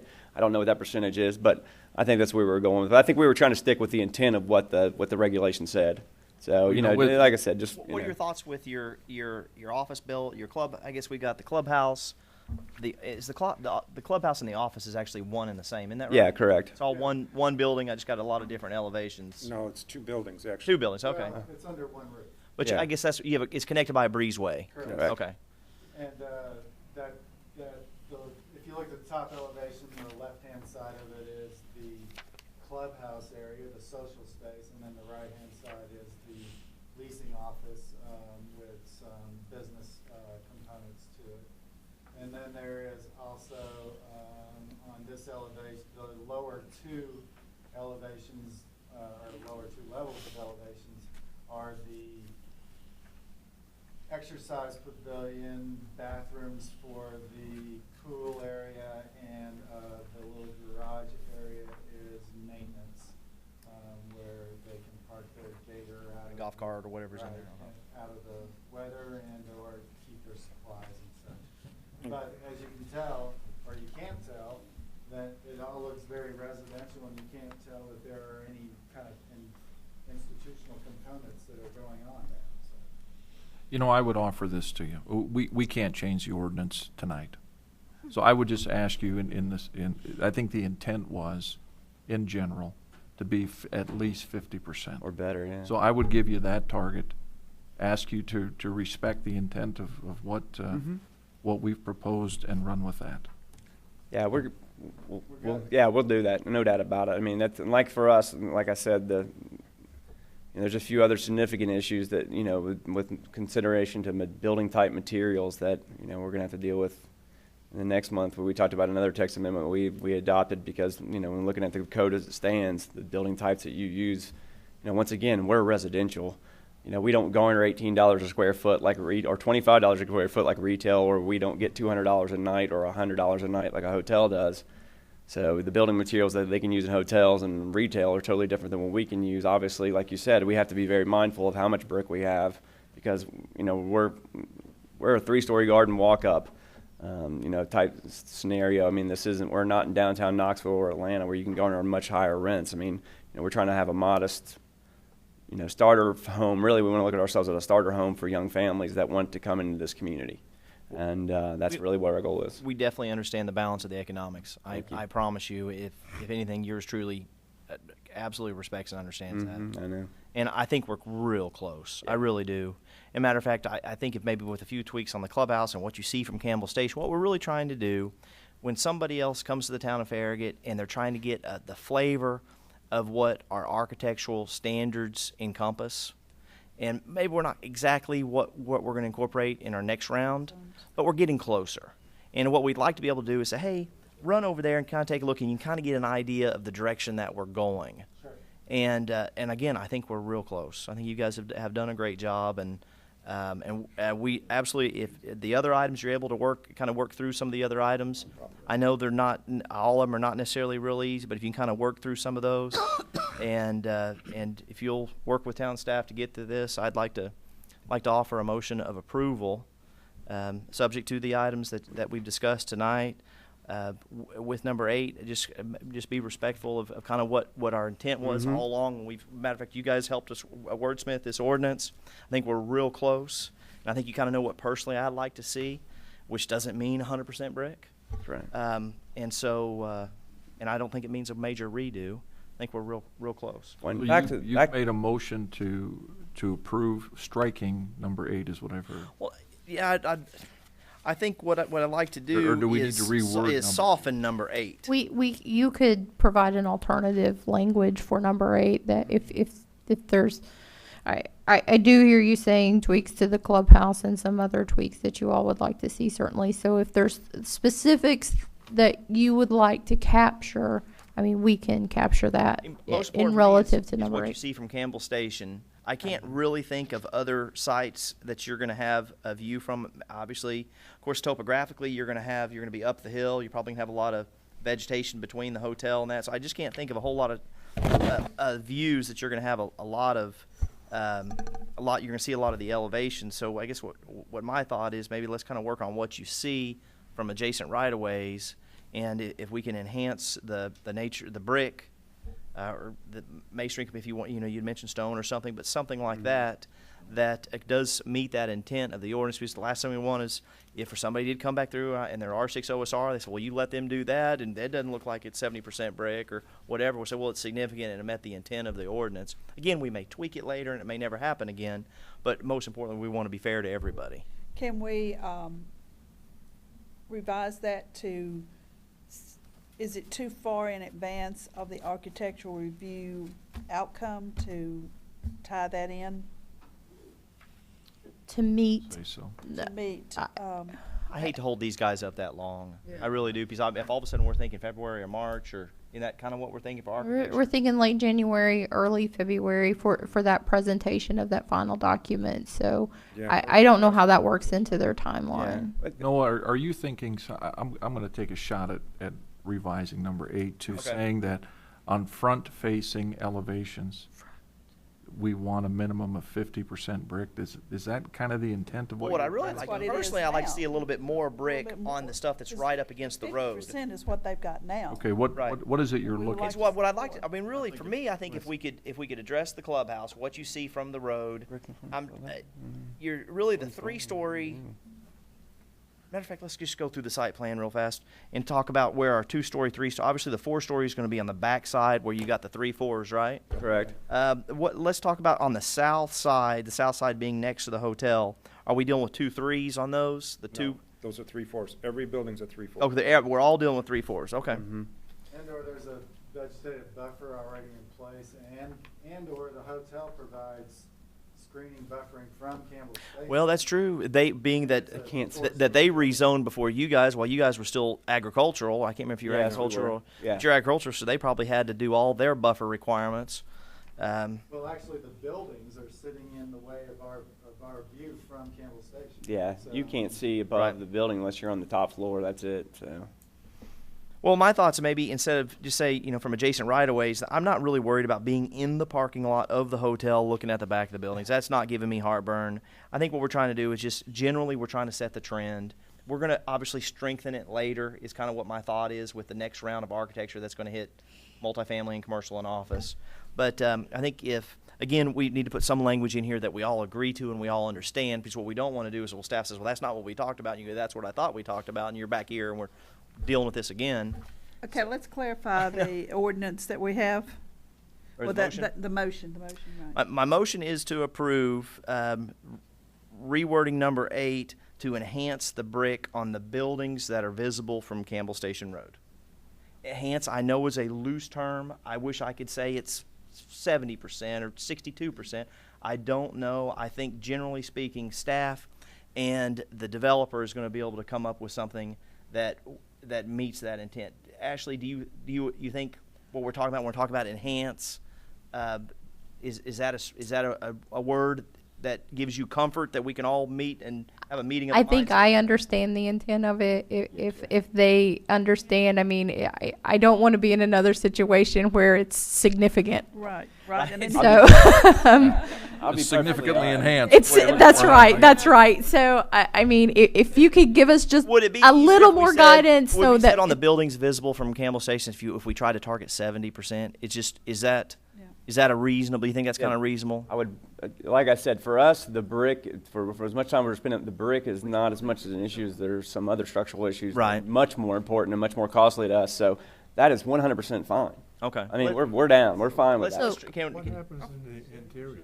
Well, in the interior, he's still going to be at about that 50%. And we'll still be above. We'll still be, like I said, I think everybody agrees significant 50% or better, and then we'll even go above. So anything that can be viewed off of Campbell Station Road, especially on the one-story stuff, we'll brick it. And, Well, good thing and about go at least up. that's your cheap labor to Well, lay that right. brick. That's not. I mean, like I said, that's and to the point of the pond for the lady. I mean, God forbid, we would never obviously want to. She's got a daycare, for goodness sakes. We're commercial. I mean, we deal with erosion, and we don't allow erosion. We deal with erosion control like it's. I mean, that's our baby for anything that we do. I mean, we got OSHA standards as well. So, to your point there, I mean, we're gonna whatever the town needs, we're 100% gonna do it. And on top of that, we're gonna go well above and beyond anything to do to make sure we protect them. You might point out to her that it's their detention, not retention ponds. Yeah, that's right. So you're not going to have year-round water in them. You may have water after a rain event, and then that water's going to drain out, and they're going to be dry again. Yeah. And that would concern me for the mosquitoes and the kids. Yeah, it does. So. And we're, like I said, we're going to do everything we can to help her and make sure that and actually, like I said, even with the road. I mean, look, we're going to make improvements to the road to make sure, unlike with residential guys, we can generate multifamily. We can generate enough income to go out there and do what needs to be done for the road. Same thing with her and the daycare and the erosion control. We're going to make sure that daycare is well protected. Okay, what do we no consider problem. buildings you can see from the road, from Campbell Station Road? That's all I'm kind of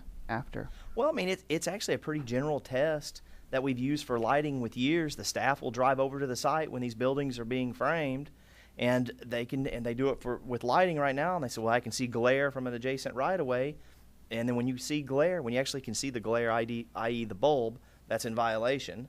Or same thing with mechanicals. I can see your mechanicals on your roof from an adjacent right of way. You got to screen them. And that is something that staff's done a good job over the years, where basically they'll call the builder or the developer and say, hey, we've got a little bit of a screening issue. Obviously, you guys are going to need to know this while you build your brick pockets. So you're going to know, am I building a brick pocket up here or am I building something else? But I think that they should be able to do a visibility study, certainly, to hey, be you able to guys identify. have to go through a whole bunch of engineering to do all these line-of-sight drawings. I'm sure that three-dimensional drawing too would give some clarity to that as well, as we get the 3Ds in there. So I mean, you can really see it. Clarity. But I do have Noah's motion, certainly approval subject to the items with certainly tweaks to item number 8 being 70% brick or masonry visible from North Campbell Station. Were you saying brick That's specifically? exactly what I was saying. Okay. I also noticed that Ralph seemed perplexed and concerned This is this, are we close to what you're thinking? I was just asking what happens in the interior. Well, I mean, that's exactly right. It's you know, it's more pretty much what you've seen on the interior, and is that what you had in mind, or is it not what you had in mind? Well, I think 50%. Okay. I think the interior looks Does that good. not Okay. be clarified in number 8? Well, we've done that by addressing the buildings that are adjacent, that are visible from the Campbell Station right away. And I think that's really probably only going to touch a couple of buildings that are out towards kind of that southwest corner of the property. So you're comfortable with your motion now as she's read it back? Yes. Now, I will second the okay. motion. All those in favor? Aye. Opposed? Thank you. Thank you all very much. Appreciate it. Thanks. Take all the brick off the interior stuff? I'm No, sorry? no, we can't take the brick. Oh, no. They still got to meet the ordinance of being significantly brick. Oh, okay. Yeah, no, that's right. And what we'll And we're- fix next time is the word significant. And then the flip side of that coin, you don't ever want to have not enough masonry product either. So you want to have enough in there to make it look good. Right. Thank you all very much. Thank you, Jace. Appreciate it. Discussion and public hearing on an amendment to the text of the Farragut zoning ordinance, chapter 3, section 23. Have I skipped one? No, you. No, I think skipped that's it at the right. beginning. Telecommunication tower overlay zone TC.1 to limit the overlay in the mixed-use town center area outlined in the comprehensive land use plan. This amendment relates back to the three agenda items that was in November and that was workshopped previously, related to this mixed-use town center as identified in the comprehensive land use plan. And as staff has kind of gone through some of the provisions, and there's 2 ordinances here for your consideration this evening. This one is to provide consistent language related to that recent amendment to the C1 district. Due to the MUTC's limited geographical area and the goal of the town and its citizens to bring about a downtown, staff has proposed to limit the telecommunications overlay within that purple area that we've all talked about, and capture that text within the ordinance. So that's what's before you this evening. The staff recommends approval of Resolution PC 14-17, which recommends approval of Ordinance 1424. This is basically saying we're not going to have cell towers. Within the mixed-use town center area, yes, sir. Any questions or comments? We don't have to amend the land use plan to do this, do we? No, ma'am. Okay. I'll move for approval. I'll second. All those in favor? Wait. Aye. Opposed? There's a typo Did you have Did you have a typo? Where? Betty had a. on number 4, under minimum development requirements. Well, the word foot or feet is left out of it. Less than 50 in height. What was that? Where did you see that? Number 4, last. My apologies. I can't hear you. Mm-hmm. Yeah, she's right on the. The last line of number 4. 50 what? Okay. 50. Yes. Mm. That is a very good catch. That's the current wording in the current ordinance. So I've read through it twice and I didn't catch it. we will Betty didn't catch it. certainly make that amendment. I meant to tell her before we got to this point. Item number 9 is discussion and public hearing on an amendment to the text of the Farragut zoning ordinance, chapter 3, section 26, planned commercial development district, PCD, as it relates to the mixed-use town center outlined in the comprehensive land use plan. Yes, ma'am. Again, this is amendment to coincide with everything that this board has been doing as it relates to bringing about a downtown and adopting that MUTC area. This is really to provide, 1425 ordinance is to provide language to reference the C1 language that was in Ordinance 1421 that you all workshopped for 3 months, and to provide reference to those provisions within the PCD district. At your place setting, we did supply you with some revised language, just the red text to show in sections B, B5 and D2A, just to kind of clarify a few more adopted plans and policies that the town has. So that's all that revision relates to there. So staff would recommend approval of Resolution PC 1418, which recommends approval of Ordinance 1425. Any questions or comments? I'll move for approval. Second. All those in favor? Aye. Opposed? Any public hearings on proposed location of new utilities? No, ma'am. It's been a long time since we've had one of those, but I have to read it every time. The December the 18th, 2014 meeting of the Municipal Planning Commission is adjourned. And Merry Christmas. To all a good night. Thank you all. I feel like it's 2015 already. There you go.